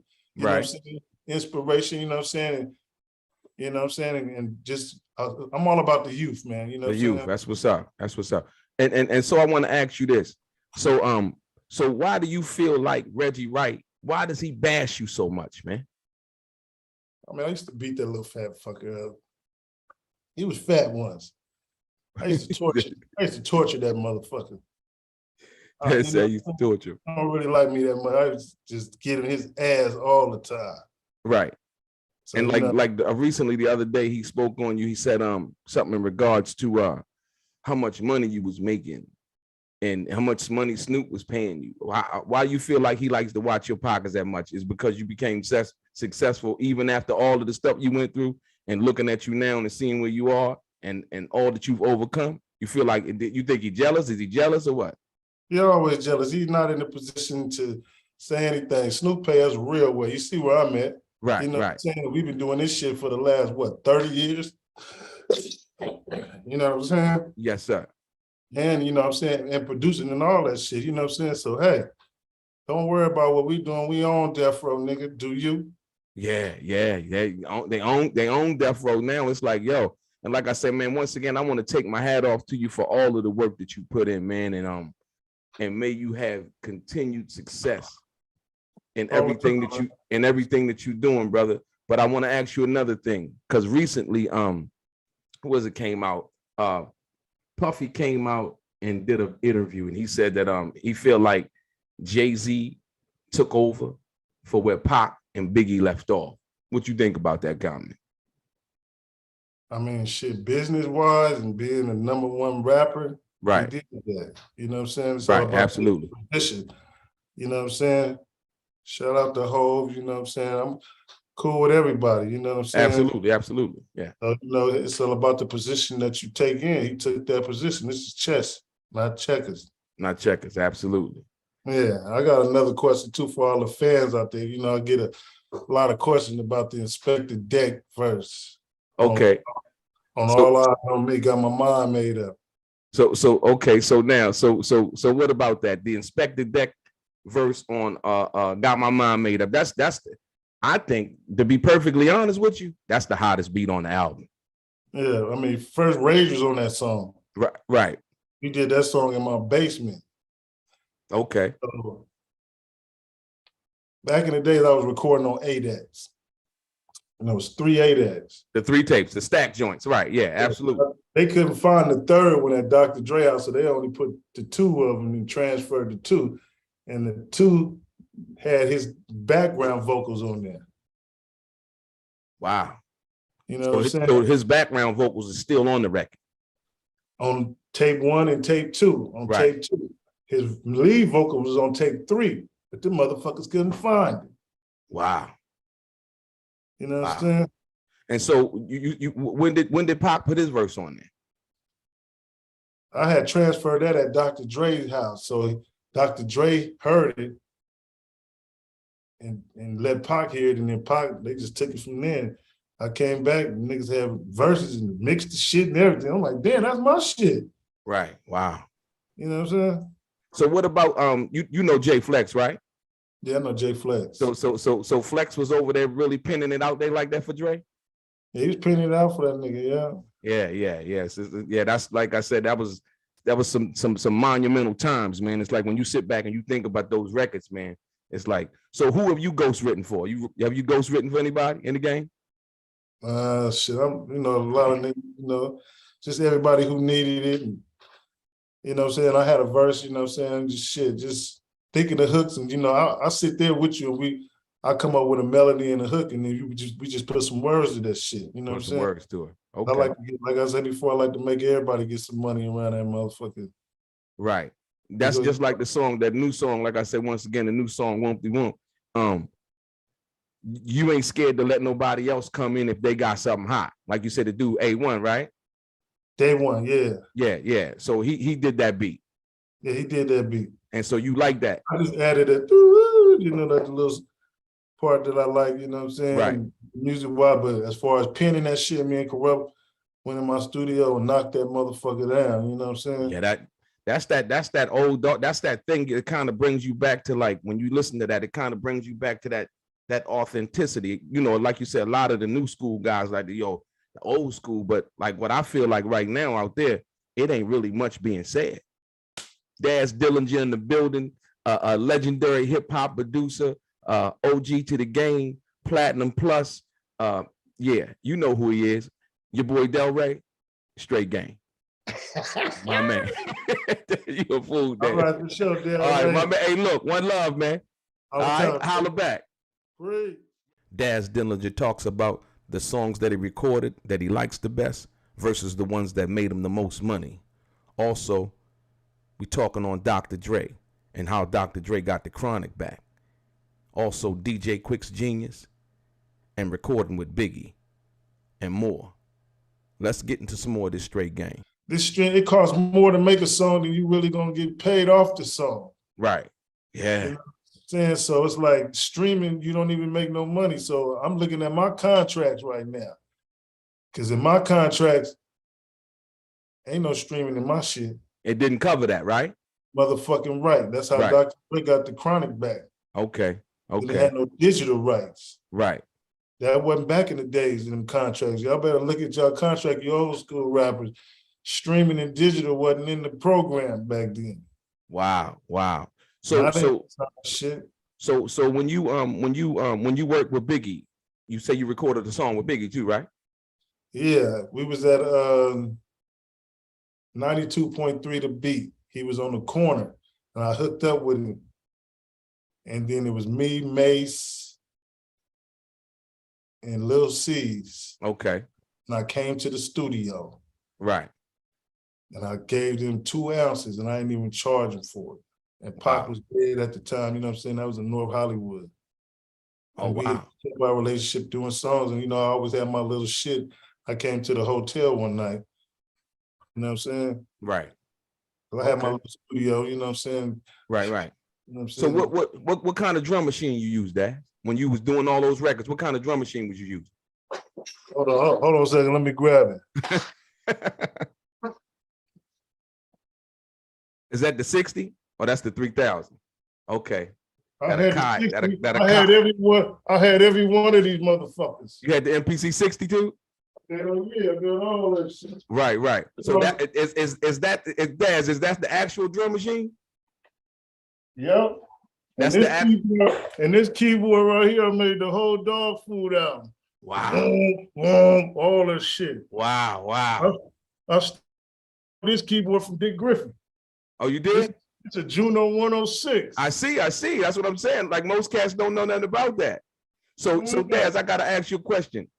On some of the records that you did with Tupac, it sounded like it was a bass, somebody playing the bass guitar, right? Yeah, that was Superfly. That was Superfly playing the bass guitar? Okay. And then some of it sounded like it was keyboard. Man, we had all that shit, you know what I'm saying? On Scandalous, DJ Quick put this, I had the bass line on there, man. He just took it from there and put the bass on there. Put that deep bass on there. Yeah, all that shit. Wow. I had all that shit. Boom, wow. Boom. I had all that shit, you know what I'm saying? And then Quick came in there and added some live there, but all the music was there, the keys and all that shit. Shout out to DJ Quick, man. Yeah, shout out. DJ Quick is the shit. Yeah. Nah, man. That rhythmalism. Like the Quick star. Yeah, look, that rhythmalism, all of them records, man, it's like. It'll never be the same because a nigga like the Quick is taking over. Yeah, absolutely. Legendary. So like I said, when y'all did what was that? Murder Was the Case, right? So you said you came up with the album cover. What started that concept for that record? Like what was the thought process behind, like, you know, I know Snoop catching the charge with all of that, but like what was the whole concept with the thought behind that? Well, you know, the song was already out on Doggy Style. So we was hanging out somewhere, and as you see, it's a picture with all of us hanging down like this. Right. Dude was just taking some pictures. I'm like, nigga, this looks hard right here. Nigga, this look like a motherfucking obituary. Right. You know what I mean? Right. And I took it to Suge and him, and I said, man, we started doing 21 Jump Street, and then we did What Would You Do and all that shit. And we just started putting together, and shit like, yeah, let's do it. Let's do it. Wow. Put that shit together, you know what I'm saying? And then right after that, we was next on the plot, you know what I'm saying, the Dogg Pound, because I was producing. So right. A lot of people didn't have producers. They had to wait on Dr. Dre. Right. I was in there producing, you know what I'm saying? Like me and Corrupt was fucked up one night looking at the moon and shit, smoking a blunt. And we looked at each other, now we're gonna become the Dogg Pound. That's where we lived at, nigga. We're gonna call it Dogg Pound. Hey, where was y'all at? In Hollywood, in LA, Long Beach, where? In Hollywood. In Hollywood? At a party, getting fucked up, wow. Looking at the moon and the stars like, damn, cuz we did that, we made it. Yeah, we was high as a motherfucker. The next day, we did Niggas Don't Give a Fuck in a Poetic Justice soundtrack. So, you know, shit was working for us, putting it together. Right. Hey, so tell me something, man. So out of all of the music that you've done, give me your top 5 songs that you think that best represents Daz Dillinger and like what you would like to be remembered for. When you think about your top 5 songs that says, you know what, if I could pick 5 of my songs, and I know it might be hard because you got so many, right? But when you think about your top 5 songs that you've done, that you worked on, what do you think those top 5 songs are that are the best representation of who you are as an artist as well as a producer? Shit. What Would You Do? Murder Was the Case. Ambitious Ever Riders. Cavi Hit. Who Ride With Us? Okay. So and a bunch of other songs, you know. That depends on what region I'm in. Yeah, what region you in? Right. Because I mean, I know I ain't mad at you got to come in there too, right? Yeah, you know, I'm looking at shit. What you talking about? All the money makers? No. I'm just talking about not I the ain't money mad at makers. them bitches over riding. You know what I'm saying? Okay. You know, a bunch of songs. You know, okay, no, because you gave me those first 5, right? Yeah. Your top money makers. Ambitious of a rider. Shit. All of them. Shit. All that shit calculate on ASCAP because you get a check in June right for BMI, and then the next month for ASCAP, I get one in July for the same amount. Fuck. Man. I can't. yeah. You know, I feel you though, Daz. No, and like I said, I get my little ASCAP checks, right? But I know what your joints look like. Your joints is healthy and chunky as a motherfucker. And you know. But that's the one thing. That's just writers, right? But then the publishing too. No, I get it. That's when the Mother 17s publishing companies they come in, bang, right? ACHs, you know what I'm saying? Right, yeah, the ACHs, yeah, they something. No, and with that being said, now I like that. I like that you spoke on that. But so what you got? Sub-publishing deals or like co-publishing deals for different territories? People could, sometimes like in a different territory, let's say. Just like for my percentage with them, I let them administrate. If Warner Brothers is on Warner Brothers, let them, that's okay. What they're going to cut the check better than them, you know what right. I'm saying? For Universal, for the 50 Cent, I get paid for the 50 Cent song. The Realest Killer, right? I'm on that publishing. Okay. 15%, you know what I'm saying? Wow. Because I had the vocals and I had the music. Okay. Before, and I gave it to them, just long as all the Tupac songs that I had, as long as I got that 15%, right? They was gonna change the music anyway. So okay. So it didn't really matter. It didn't really matter. And then plus, I'm going to legal battle to see about all the songs, the unreleased Tupac songs, the originals, and all that other shit that's on YouTube. Where's all that money going? Yeah, that's crazy. Yeah, all that money going. I be tripping off all that. That money going. Who getting that? So I'm gonna raise the brow on that shit too. That's another check. So check this out. So the song that I did with Tupac, actually the song, it was my song first, right? Yeah. And then shout out to Hen G. And then Hen took the track up to Ice-T house and they recorded the song, right? And so when I come out, I got the copyright paper. See, and like I said, for me, the business, I learned that a long time ago. Everything you get, you copyrighted first. I think that's why partially they didn't really want y'all to have them songs out of the studio when y'all was working. Because you can go copyright them on your own, right?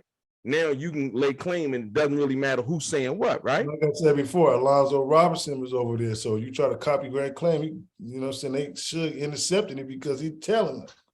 Okay. But then I start going to BMI. No, I'm talking about when I register my songs with the Copyright Office of the United States. Oh, you're talking about United States. See, we never really did that shit. Right, see. Pause, Daz. That's what I'm talking about. That's what I'm talking about. Now I do that shit. Okay. I send to them, you know what I'm saying? And yeah. have my shit go. I got an account with them motherfuckers. Absolutely. The online one? Yeah. Yeah, me too. Absolutely. So what I'm saying is, that's what $184, something like that shit. You gotta go. Shit, they want their money too. So how do you do it one at a time or you do a group? I do it with them and I do it with BMI and ASCAP too. No, I'm talking about with the Library of Congress, right? You know how when you register your songs, you could do it with a group of songs, or you can do one song at a time. I usually do a group. I do it individually. You do it individually? Okay, because sometimes you have different writers and stuff. So that's true. But everybody get there. I make sure everybody get there because I ain't got time for that shit. Absolutely, yeah. Plus, when I rap and produce the shit, I'm getting 100% of the song anyway. So absolutely, help me do a motherfucking thing. True. I'm helping you out. Yeah. What's 0-0? Because we ain't making no money right now. So anyway, right. We're gonna make some motherfucking money. The song gonna generate something. Absolutely. Daz Dillinger in the building, a legendary hip hop producer, OG to the game, Platinum Plus. Yeah, you know who he is. Your boy DELRAY, straight game. Daz Dillinger talks about how Dr. Dre didn't want Michelle A on the song Let's Play House. Also, the time that Suge Knight tried to lean on Cameron and what happened.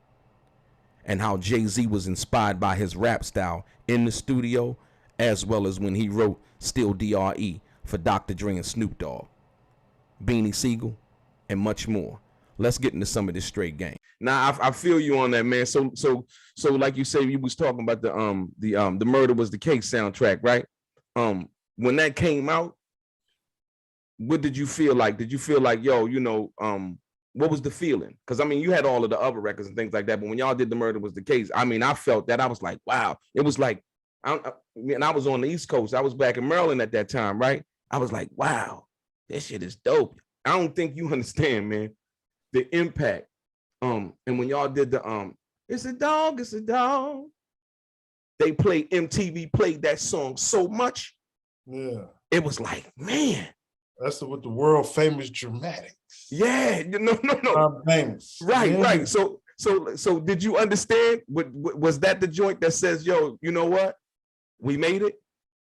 Yeah. Yeah. That's what I'm talking about. I mean, that was the thing that hit me. I'm like, Snoop, yeah, but then the track and how y'all came and, oh man, I was like, wow. You know, so like I said, once again, when you talk about the music, what's that, Dad? What you got? What happened, yo? Say what? One whip of a hand will stop the alarm in your hotel room. You know, hey, you know, I don't know why I got fire alarms in my studio, just to let me know I'm smoking too much. But nah, not only that, in case your equipment and shit catch on fire or something like that, you know what I mean? I keep it cold in this motherfucker. Keep it cold? Okay. But nah, Daz, no real talk though. When MTV played that record so much, it was like, and I hadn't came to California yet, right? And so for me, it was like y'all were giving a picture into what California was like for people who've never been here before.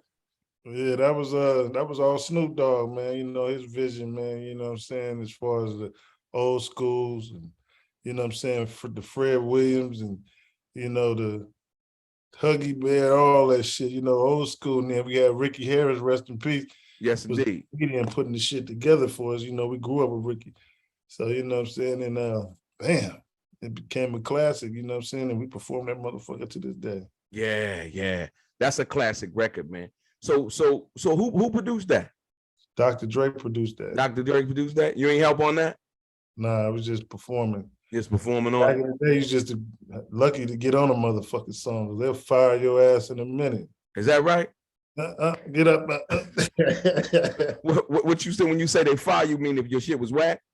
Yeah, Dr. Dre be tell you get the fuck out of there. He pat you in there, but then he tell you, you get fired. You forcing some shit. It ain't coming naturally. Yeah. Okay. So what was it like working with Dre, man? Like I said, you know, I heard that he was like one of your mentors as far as producing and watching him really put the game down. Most definitely. I learned everything that I know from Dr. Dre. You know what I'm saying? That's all I was around. You know, hearing, you know, rugged and rap, you know what I'm saying? Gritty rap music, you know what I'm saying? To hearing that shit clear as a motherfucker. Right. You know, you hearing every motherfucking thing, you know what I'm saying? And I looked at how he would take a sample and then replay the motherfucker over just like that and take the sample out. Absolutely. And then, you know what I'm saying, that was his song. Right. And all you have to do is the with the interpolation of it.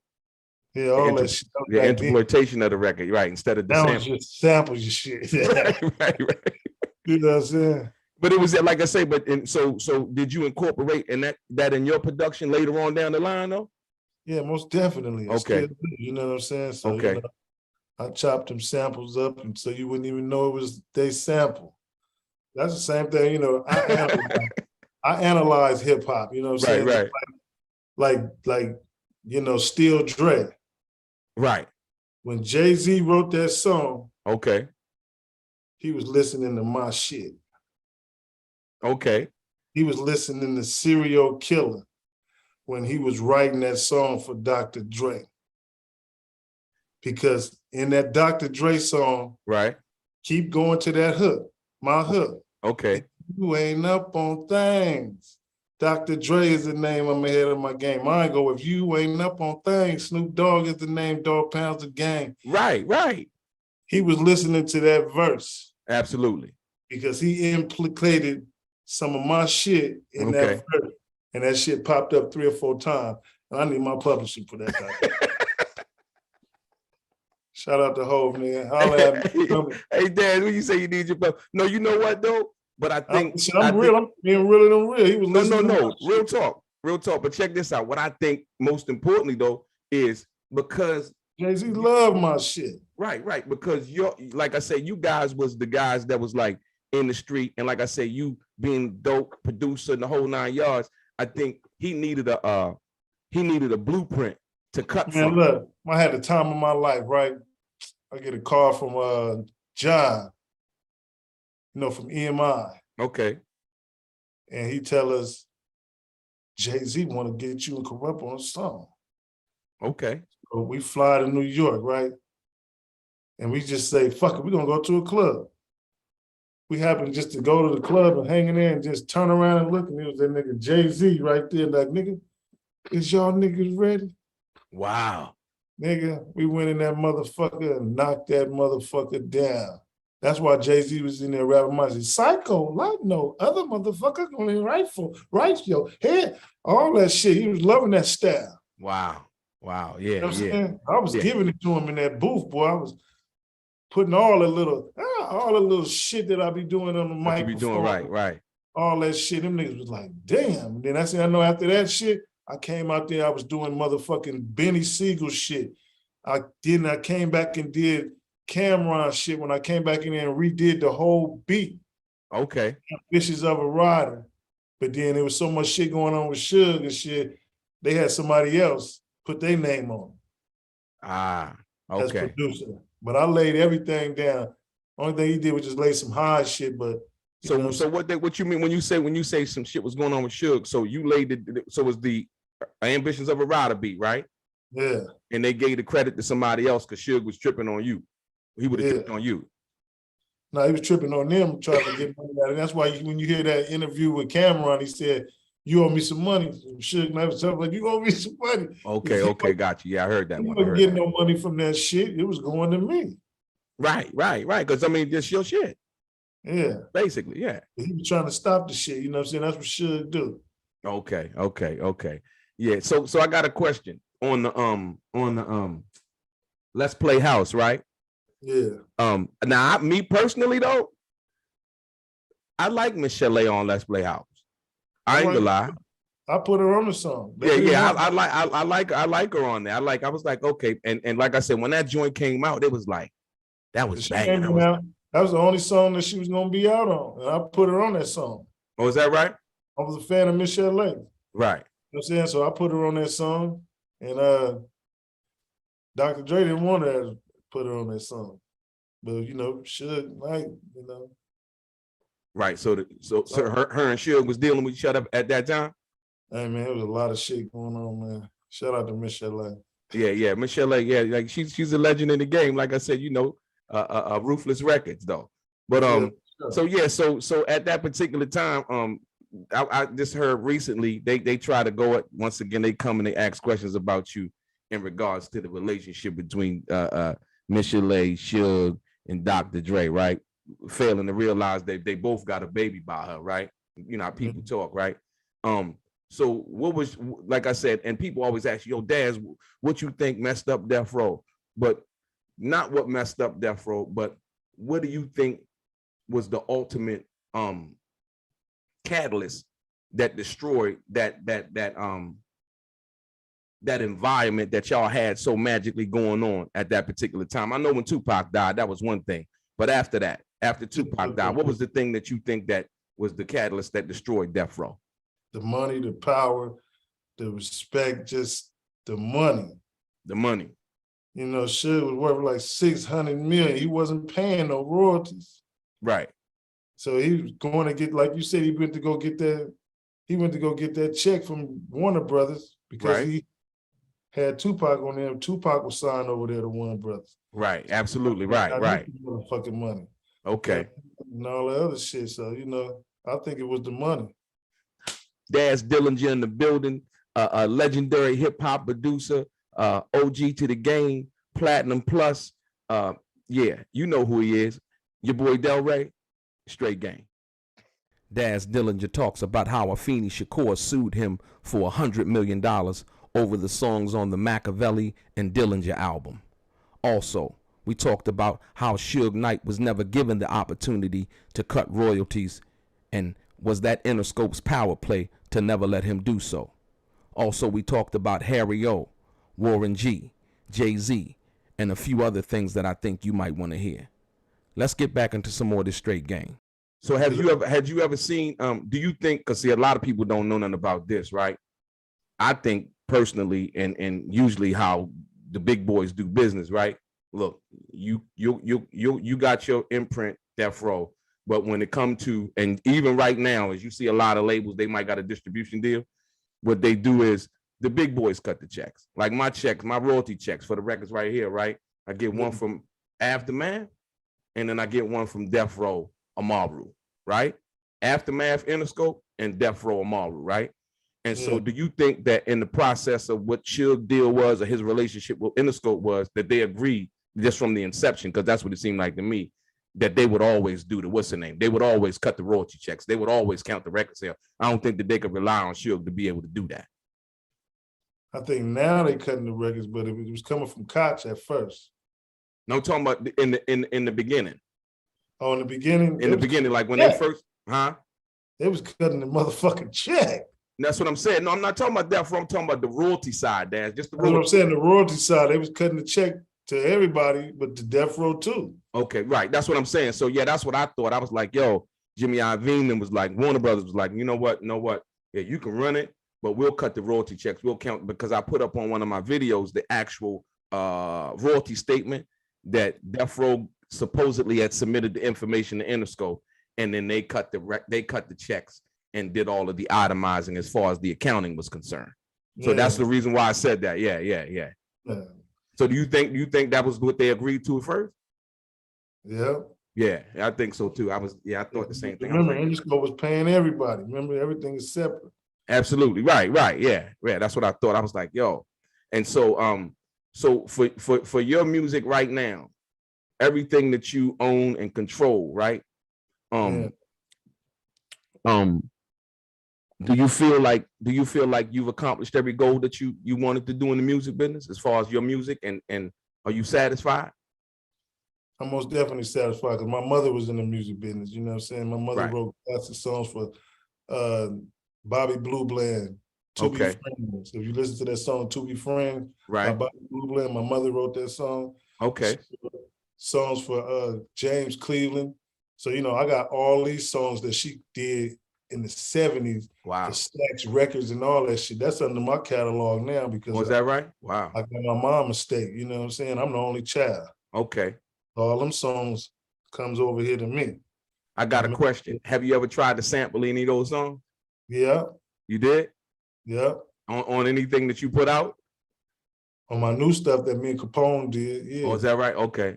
Yeah, see, that's what I'm saying. See, most people, they don't even think like that, right? Like, yo, you know what? My mom did some stuff, some old stuff, you know what I mean? And let me go ahead and recycle this, put this on something new, and possibly create something new. That's another business right there. Right. You know what I'm saying? For my mom's estate, you know what I'm saying? And absolutely. Her house and making her property look nice, you know what I'm saying? Absolutely. And all that, you know, everything is separate, man, you know what I'm saying? Okay. So it's about building. You say what? Just about building, you know what I'm saying? My greatest gift is waking up in the morning, praising the Lord, thinking that I'm here and working in the yard and accomplishing something and doing something productive. Doing something productive. My man, I can't say nothing better about that, man. Like I say, when you wake up in the morning, you know you're blessed with another day. All of the rest of the other stuff is extra, man. That's real talk. So yo, you be raising Rottweilers. Yeah, I raise Rottweilers, you know what I'm saying? Sell them too? I'm getting into all that, you know what I'm saying? But I just give them away to people who need them, you know what I'm saying? People that lost people, they might need a dog or a friend, you know what I'm saying? A friend, okay. I know this Rottweiler is gonna be your best friend. They smart as a motherfucker. Is that right, Dad? Yeah, they get big as fuck, but they gonna protect the house. They gonna protect the house? You motherfucking right. Okay. So yeah, I thought you was into breeding them, because I seen you got so many of them. I am, I'm you know, I breed them and give them out, you know what I'm saying? But I'm gonna start selling them now, because I got AKC papers. I got a big head Rottweiler named Max. He a little puppy German. You know what I'm saying? I got papers on him. And so he's direct from Germany, you say? Yeah. Okay. I got another one coming from Russia. Oh God, coming from Russia. And that little motherfucker, Vatamore. He seriously, he on his way? Yeah, you know what I'm saying? They got Russian Rottweilers too. Okay, so they're a little bit meaner than the ones we have here?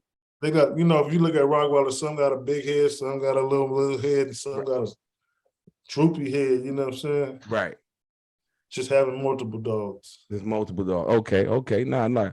I gotta ask you a question. So you and Warren G, what's y'all relationship like? We cool in the motherfucker from Long Beach. Absolutely. I mean, I know that part, but I'm just saying. From Long Beach, we know each other. No, because the reason why I asked that, and absolutely, and the reason why I asked that, because your boy Reggie Wright Jr. spoke on Warren G, and he really didn't know him. That kind of hit me because I know Warren. He ain't never fuck with me. He ain't never fuck with Reggie. Warren G serious as a motherfucker. You better leave G Dub alone. He said he better leave him alone, Dad. Yeah, Warren ain't never been one to play around. Like I said, I've met Warren on a couple of occasions, man. It's always been a good dude. I got some stories that I can't tell, but they all gangster though. Yeah. I don't want you to get into it like that. Yeah, absolutely. So you know what? Guess what? Don't get it twisted. G-Dub is gangster. Yeah. And you know what else though? Like I said, certain things shouldn't be spoken about. You know what I mean? And that's another thing that I respect about certain people who understand that, man, that everything ain't for the public consumption, but it seems like for Reggie Wright, like I said, this nigga said I was gay, nigga. I'm like, nigga, I didn't even trip, right? But I'm like, yo, I've been with the same woman for 30 years, man. I got children, man. You know what I mean? So for me, until you apologize, you can't speak no untruth because I'm gonna get you. You've been putting your motherfucking foot on his fat. No, listen to me, Daz, and I don't want to come across as, you know what I mean? Because listen, when he said that about me, it's like, brother, you don't know me, you never met me. And so when he said that, for me, it's a sign of disrespect because you don't have any other information that you can go on. And I would never call another man, invite a man to my private parts or say anything about his sexuality, and I don't know nothing about him. So that put me on point. I'm like, okay, so he really doesn't care. Okay, so you won't be able to speak any untruths involving me as long as I can see your page on your what's the name. I'm all because, like I said, once again, he's been lying over these years, and once he said my name, he brought my attention to that. So I just wanted to say that, man, and hearing him talk about Warren like that, knowing Warren don't really move like that, and don't even know, cuz. Yeah, he don't move like that, and so that's the thing that hit me. I'm like, hold on, man, you saying, and then the same thing with Harry O, like, dude, Harry O a snitch? Harry O alone, huh? You better leave him alone. That's what. That's it, man. You better leave him alone. No, I'm just saying because there's a certain code, like you say once again, but from his police officer background. That's wrong. Yeah. He said from his police officer background, I don't think he see that though, Daz. Yeah. So, yeah, that's what I wanted to say about that though. But I tell Reggie Wright like this, yeah, nigga, this death row, nigga. Right. Yeah, you know what it is, nigga. We got that, nigga. Yeah. Fucked up. He say Suge still on death row. Yeah. The row? Yeah. The row, THA, you know the chain they had. Right, the chain that they had. Yeah. The LLC, but it's probably just, discontinued. So yo, when you spoke on working with Jay-Z, so what was that like though? Man, that was like one of the best experiences, you know what I'm saying? It just, we knocked that shit down. It was classic. It was classic. In the studio, you know what I'm saying? Right. Good money. Yeah, it was good money. Good money. Yeah. That's always good money. It was 2001. You know what I'm saying? And then what really topped it off, the nigga did Soul Train. With the Soul Train Music Award? Yep, and he invited me and Corrupt to get on stage with him and do Change the Game. Oh yeah, that remix. Yeah. Came out on, nigga, was equipment. Right. The game. No, that remix was tight though. That was official. Man. You know what I'm saying? That was official right there. So hey, you ain't got no music from Tupac that we don't know nothing about? I probably got some songs, but you know what I'm saying? Shit, I gave them all to Afeni. Oh, you gave them all to Afeni? Yeah, because she sued me, you know. Oh, she did? Songs, you know what I'm saying? Like 100 million. I'm like, here you got, mom. And that's She how I sued got you. She sued you for 100. Afeni sued you for 100 million? Man, you see that album cover in the back? Right. Machiavelli and Dillinger. Okay. I was coming out with the motherfucker, you know what I'm saying? I had 100,000 CDs and tapes, you know, bootlegging was in effect back in the 2000 coming up, you know what I'm saying? So, shit. So that was all of, basically, that was all of the verses that you had from Pac and you? That was all the shit that I recorded, just to let motherfuckers know that I did it. That you did it, right. Feeling so motherfucking much, you wouldn't even know I did it if I didn't tell you. If you didn't tell you, yeah. And so that you never could bring it out. They put a cease and desist on it. Can't put a cease and desist on the street though. Right? Yeah, true. I ain't never heard that. I got it. Where can I get that at? Man, shit, right now you can go online on YouTube. That's why I say it's all on YouTube. It's on YouTube. Okay, it's on YouTube. Now, so who collected the money from that? Who collected the money from that? I registered the motherfuckers. So you registered all the songs? Yeah, you know, anything on my motherfucking name on, I'm registering that motherfucker. Yeah, and they can't take it either though. Yeah, we just gonna dispute. Okay. So they can't basically take nothing that they gotta come through you anyway, because your verse is on and your production's on it. You know, not ASCAP or BMR, but nigga, but the copyrights. Absolutely. Yeah. That's what I'm talking about. That's a whole nother thing. You know, you can't fuck yourself out of that. Yeah. That's powerful, man. That's powerful. Daz Dillinger in the building, a legendary hip hop producer, OG to the game, Platinum Plus. Yeah, you know who he is. Your boy DELRAY, straight game. My man. You a fool, Daz. All right, for sure, DELRAY. All right, my man. Hey, look, one love, man. Daz Dillinger talks about working on the new Dogg Pound album with Snoop Dogg for Death Row Records. And also, Daz talks about recording a song with Tupac, and after he died, destroying the reels so that no one else could make remixes and only the version that he created would exist. Also, a versus between Outkast and the Dogg Pound, or Outkast and Capone and Noriega. Which one you think would be more entertaining?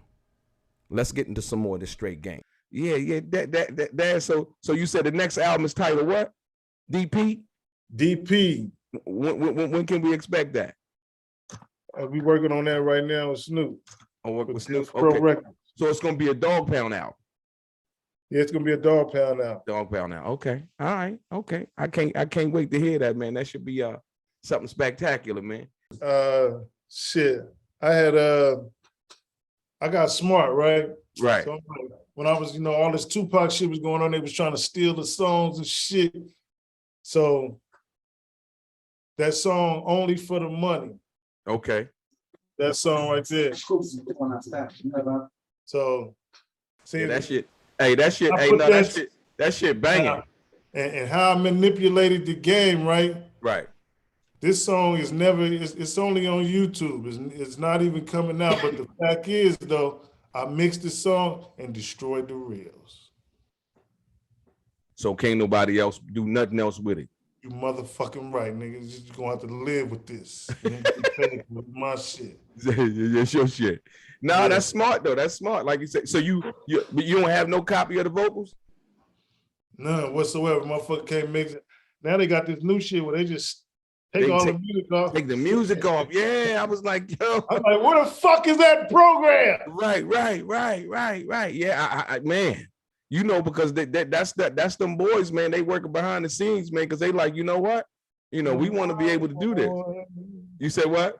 White boy. Yeah, that's what I'm saying. They like, hey guys, you know, we need to come up with a program that only attracts the vocals. You know what I mean? And so we can get into this other thing and use their music. This guy Daz Dillinger over here and all this other music that we own that they won't be able to let us do whatever. So many niggas, it's just like, I want to contact YouTube and tell them there's so many niggas that remixing vocals and putting shit out, and they got shit on there, new songs, different versions with me, DJ. Right. Who getting the money from that? Yeah, I know. Yo, you know, but you know, on when they put up a song, right? You know, usually somebody copyright claim it, and it's usually if you click down on the thing, it'll tell you where the money going. Well, that's why I just seen YouTube the letter and let them figure it out. No. I'm saying if you whatever song you talking about, you never click down on the thing and it tell you like, Warner Brothers, right? That's who's taking the money.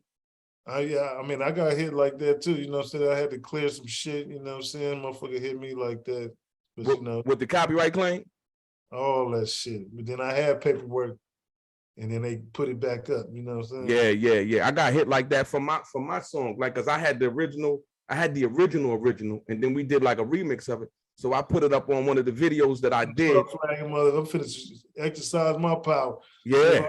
They start flagging motherfuckers because I know when I put my shit up, nigga, they be flagging my shit down. I'm like, nigga, I'm the motherfucker. And that's your shit, right? That's your shit. Yeah. Like, yeah. That's some bullshit. You gotta bite the hand that feeds you, but you gotta go and slap their motherfucking hand, like, get your motherfucking hand back down. Yeah. And quickly, what I do is I already got the little letter already written out. So all I do is cut it and I paste it.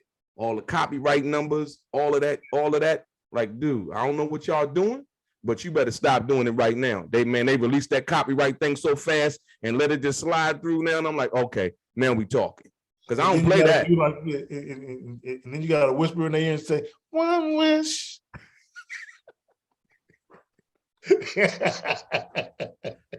Hey, yo, I gotta watch because I didn't even know they have no verses, man. But I gotta watch the replay of that. They fuck verses up. Did they, man? They fuck verses up, man. Hold on. Let me ask you this though. So if the Dogg Pound was gonna do a verses, I mean, if you ever thought about it, if the Dogg Pound was gonna do a verses, who would y'all do a verses with? I mean, I want to do one with Capone and Noriega. Capone and Noriega? Yeah. You don't think y'all got too many hits for them? I mean, I'm just saying, like, when you talk about because Daz, you got to really look at it from a real perspective. Okay. Yeah, that's more formidable. That's more formidable. Yeah, that's more formidable. Right. Because I don't think not hating on Nori or Noriega and them. But yeah, y'all got too many popular records for them. Yeah. You know what I mean, it wouldn't be equal from that perspective. Now, if Corrupt gave a fuck about a bitch, he just throw the mic down and they just start singing the lyrics and he just picked the motherfucker up after a while. Corrupt is a motherfucking shit. Yeah. If Corrupt gave a fuck about a bitch, drop the mic. Never give a motherfucking window to smoke. Right. He come back and pick the mic up. Right. I'm like, damn, that shit hard.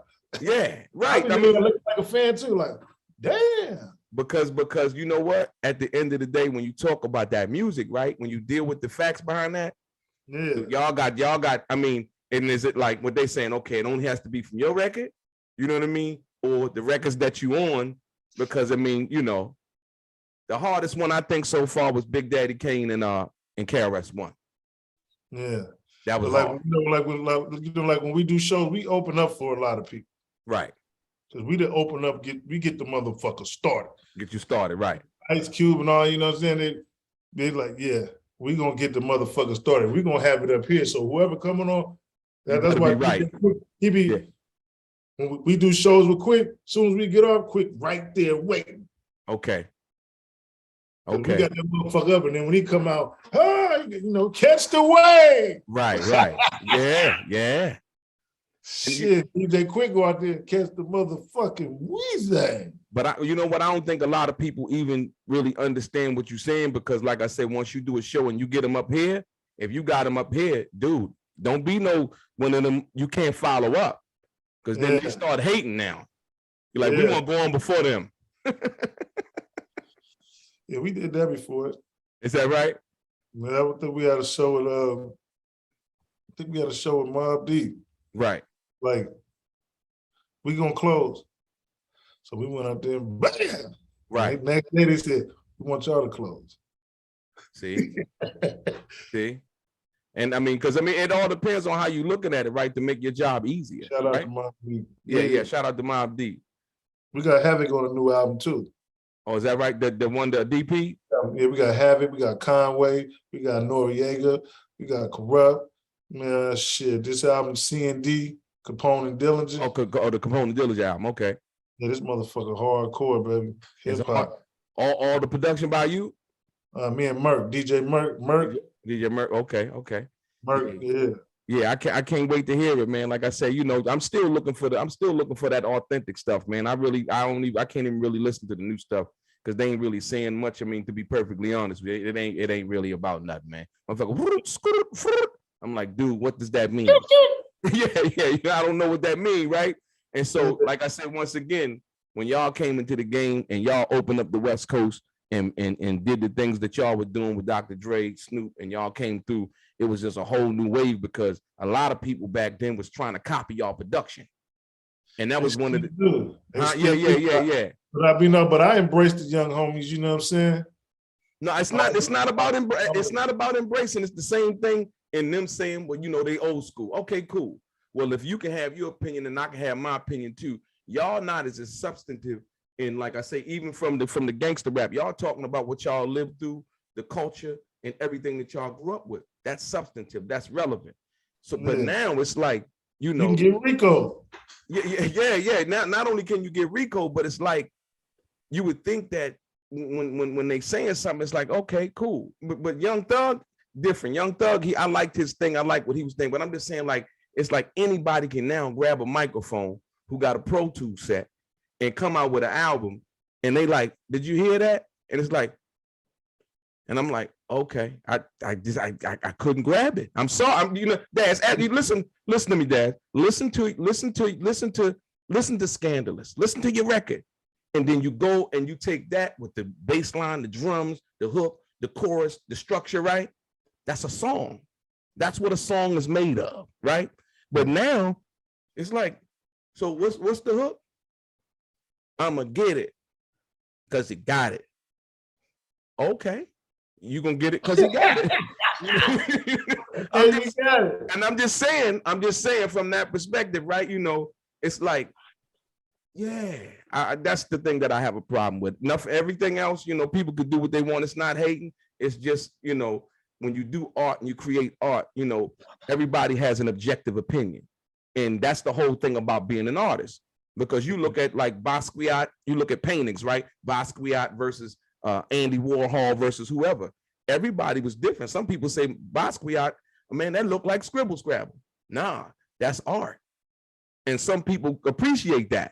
So as long as you can make some money off of it. Absolutely. And people appreciate it. So, you know, that's why I say that though. But like I said, when you compare it to when they say old school, it's like, nah, without that, you wouldn't even know how to do what you're doing right now. Daz Dillinger in the building, a legendary hip hop producer, OG to the game, Platinum Plus.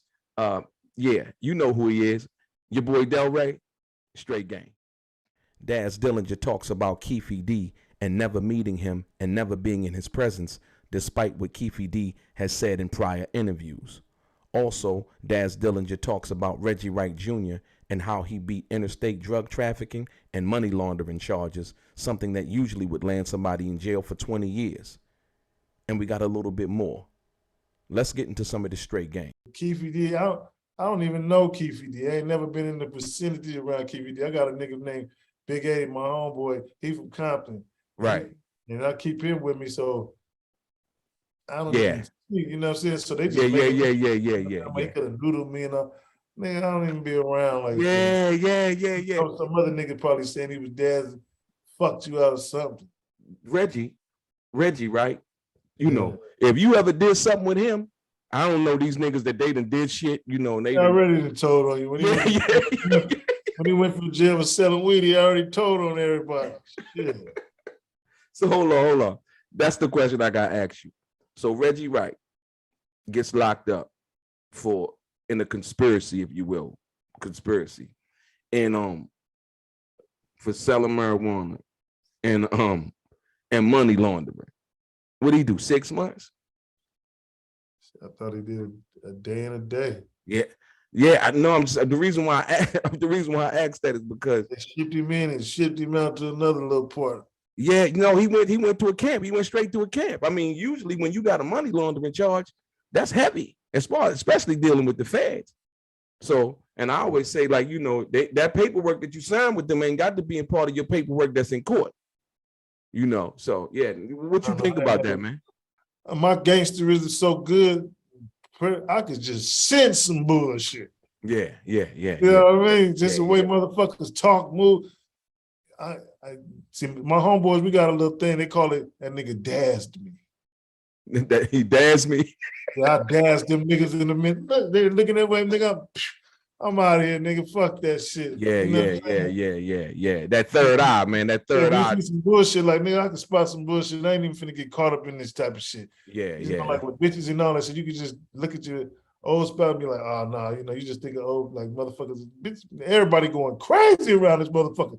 They say they're gonna have a recession in this motherfucker, so I know motherfuckers is finna go dumb. Yeah, that's true. That's true. I'm saying I'm getting my shit prepared right now.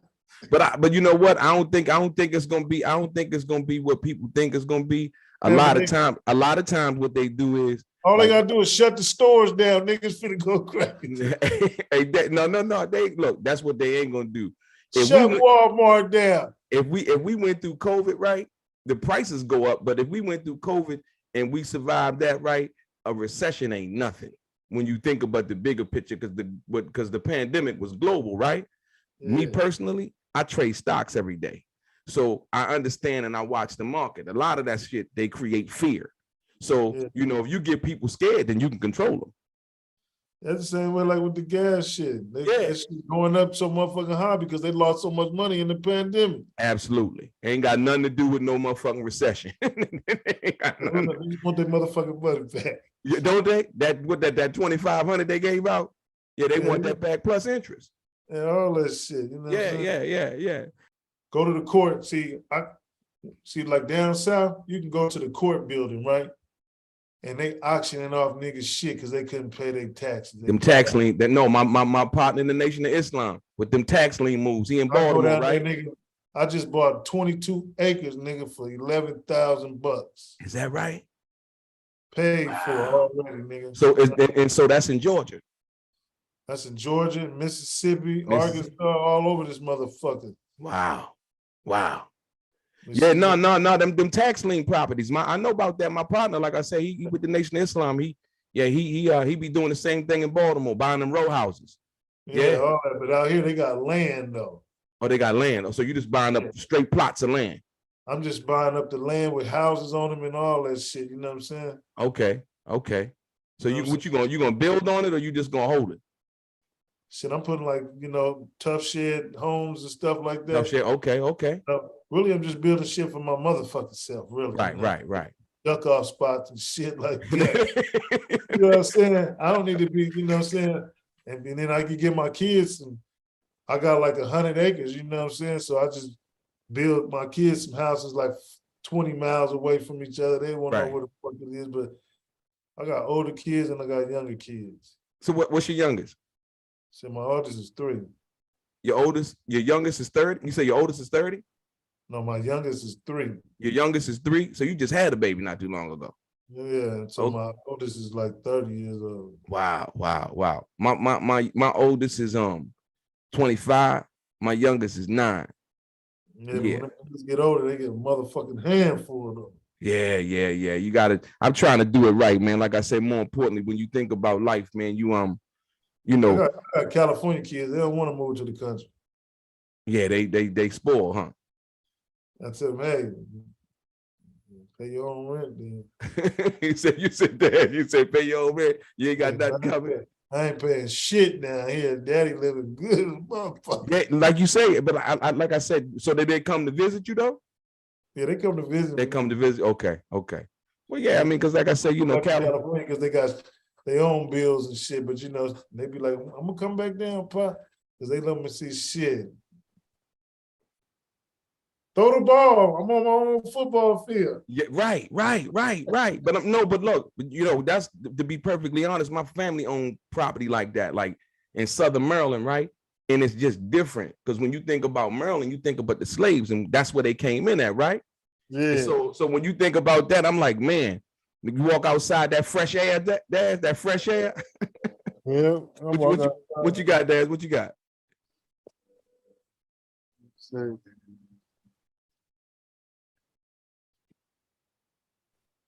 What you got a porch, yo? Huh? You got a porch? Yeah, I got all that shit.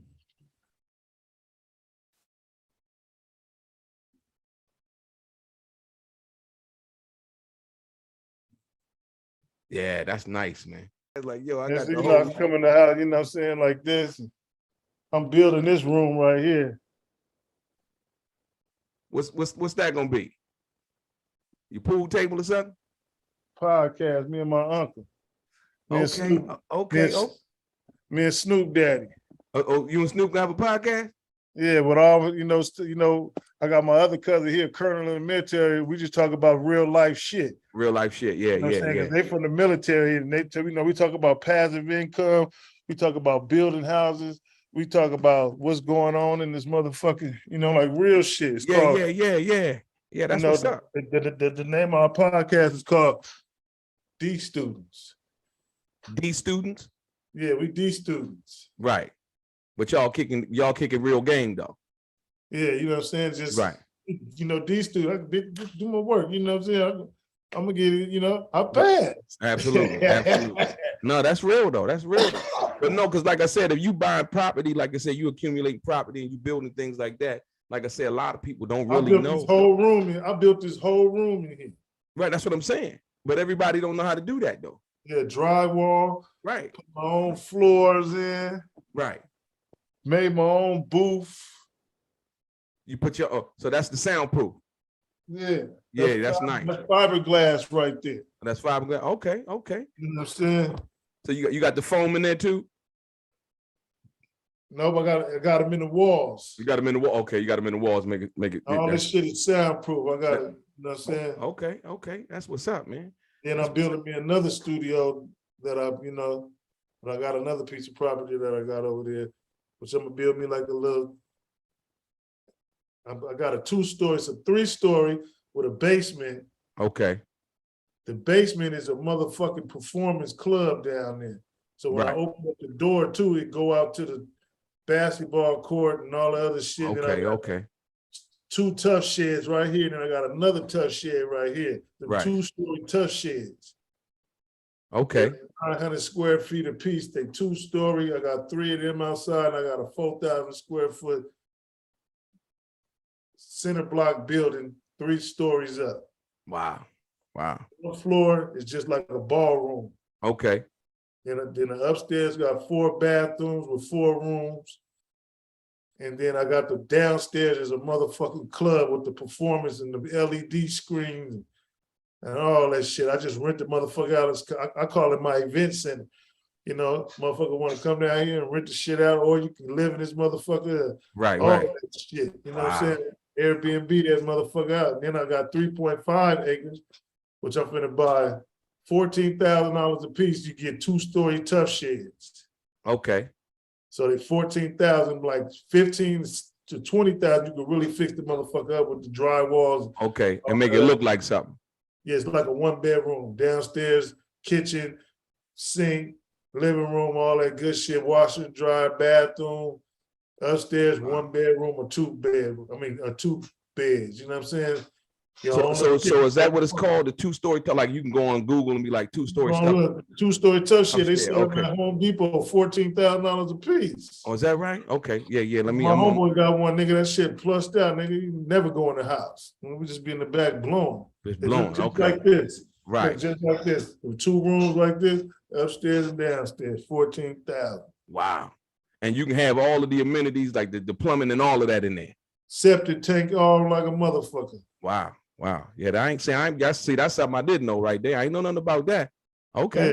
Yeah, 2-story tough shit. 3.5 acres. I'm gonna put about 30 of them motherfuckers on there. And then I'm gonna have my own little place where I can say make my website up. Right. And come to Dogg and, you know, Daz Dillinger hotel type shit, you know what I'm saying? Yeah. No, you thinking though, like Airbnb the motherfucker, or you can go to my website, book your room. And book your room. Or you can book the whole thing, you know what I'm saying? The whole thing, right. You have a party or whatever. Yeah. That's dope, man. No, man, like I said, more importantly, man, I appreciate the time that you've given me, brother. Yeah, for sure. You know what I mean? And I want you to keep on doing what you're doing, like I said, but more importantly, we still here. It's a lot of people that I know passed away. My grandmother actually had COVID, and she was in the hospital on the intubate and all of that, man. And she beat it. My grandmother 80-something years old. So let me know that anything's possible, you know, for me, you know what I mean? And like I said, and I was keeping track, and, you know, when you would post videos, you know, in regards to your mom, you know, before she passed, man, I always liked them before we even had this conversation. And I felt you, you know what I mean? And I felt your relationship with your mom, you know what I mean? And I want to just let you know that, man, I send my heartfelt condolences to you. Keep on doing what you're doing, you know, one day at a time. And like I said, the legacy that you leave here from now, motherfuckers gonna talk about you from here to eternity, just like they talk about Tupac, man. And you need to grasp that right now, Daz, as we sit here talk, grasp that shit right now. Because look, no, I say that from the bottom of my heart, because like you said, I don't really think you know the impact that you've had over the generations. You still here, and all of the people that you work with, man, you're gonna be revered and go down as one of the best producers in hip hop, period. Because of the people that you work with and the quality of the work that you put out, man. And I want to say that from my heart, brother. Like I say, keep on doing what you're doing. Keep your head up. Like I say, thank you for the conversation. And hopefully we'll meet one day in person, man. And maybe we'll get a song done or something, man. You know? I'm all ready for it, baby. All right, so thank you for your say time, your slogan, man. Go on, say your slogans. Come on. I Daz Dillinger, man. Wonderful. Thank you for talking to me, man, and giving me the time. Your boy DELRAY, straight gang. Motherfucker. Back in the days, I used to laugh at a brother. Right. That's some real shit. Hey, look, that's some real shit, though, Daz. That right there. Daz Dillinger talks about how Too Short not only inspired him in music, but also inspired him to move to Atlanta. Also signing to Jermaine Dupri's So Def Records, Tyler Perry, Little Boosie, and leaving his kids with more than what he had. Life insurance, a will.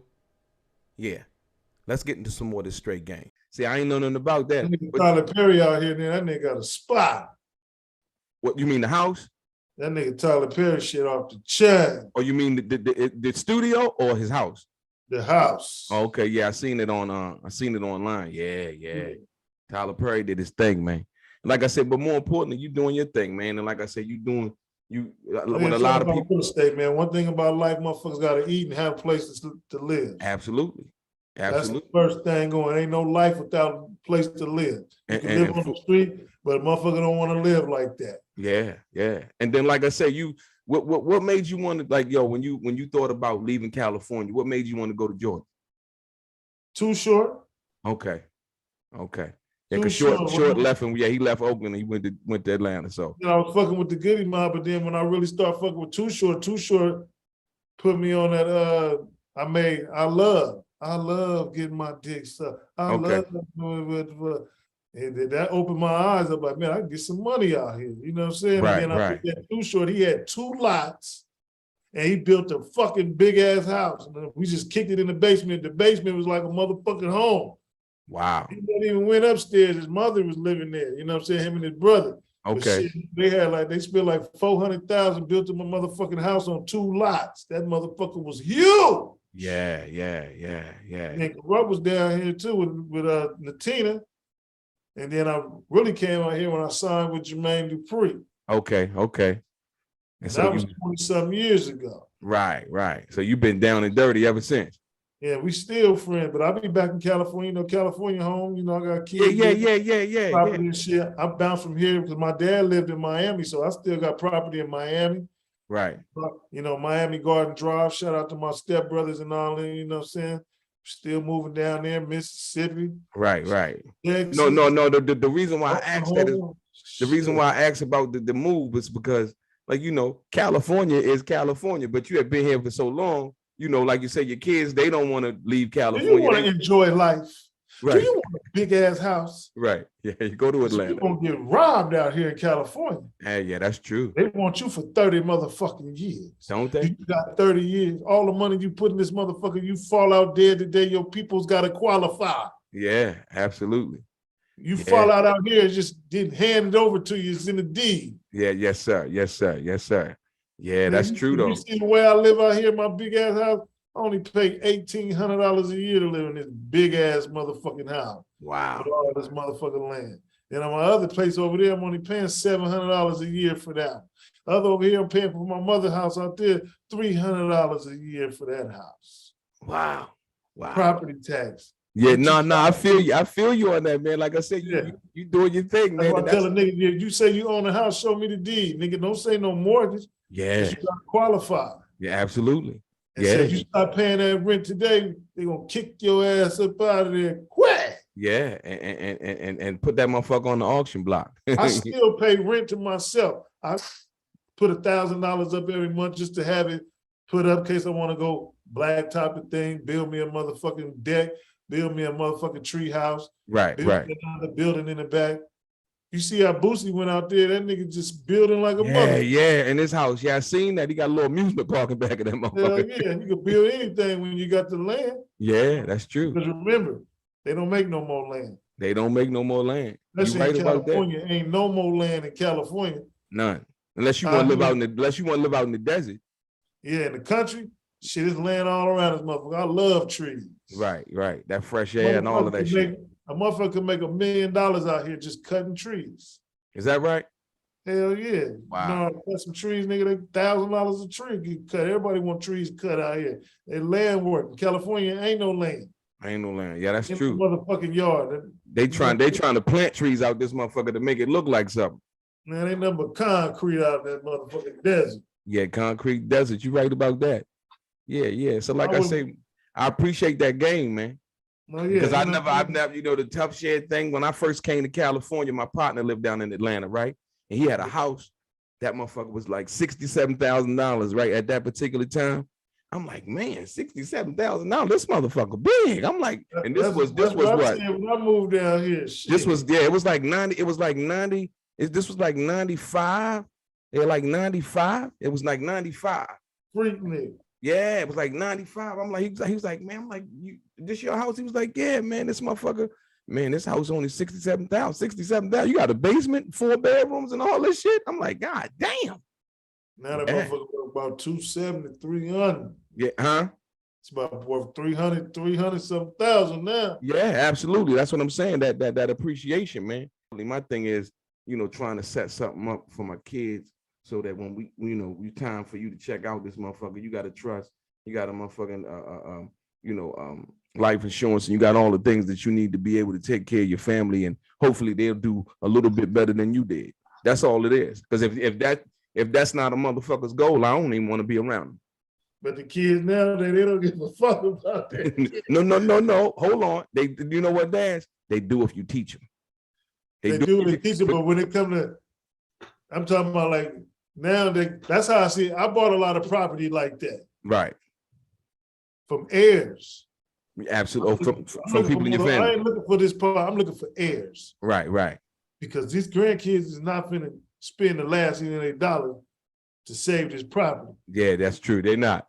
I'm gonna buy it. Yeah, I'll buy it. I'm not finna go buy everybody shit like that because them little motherfuckers ain't finna spend that money when they trying to go to the motherfucking club and be a motherfucking star. Yeah, you right about that though. That's I wish. Right. They don't even. And you know you right. You're a fool, yo.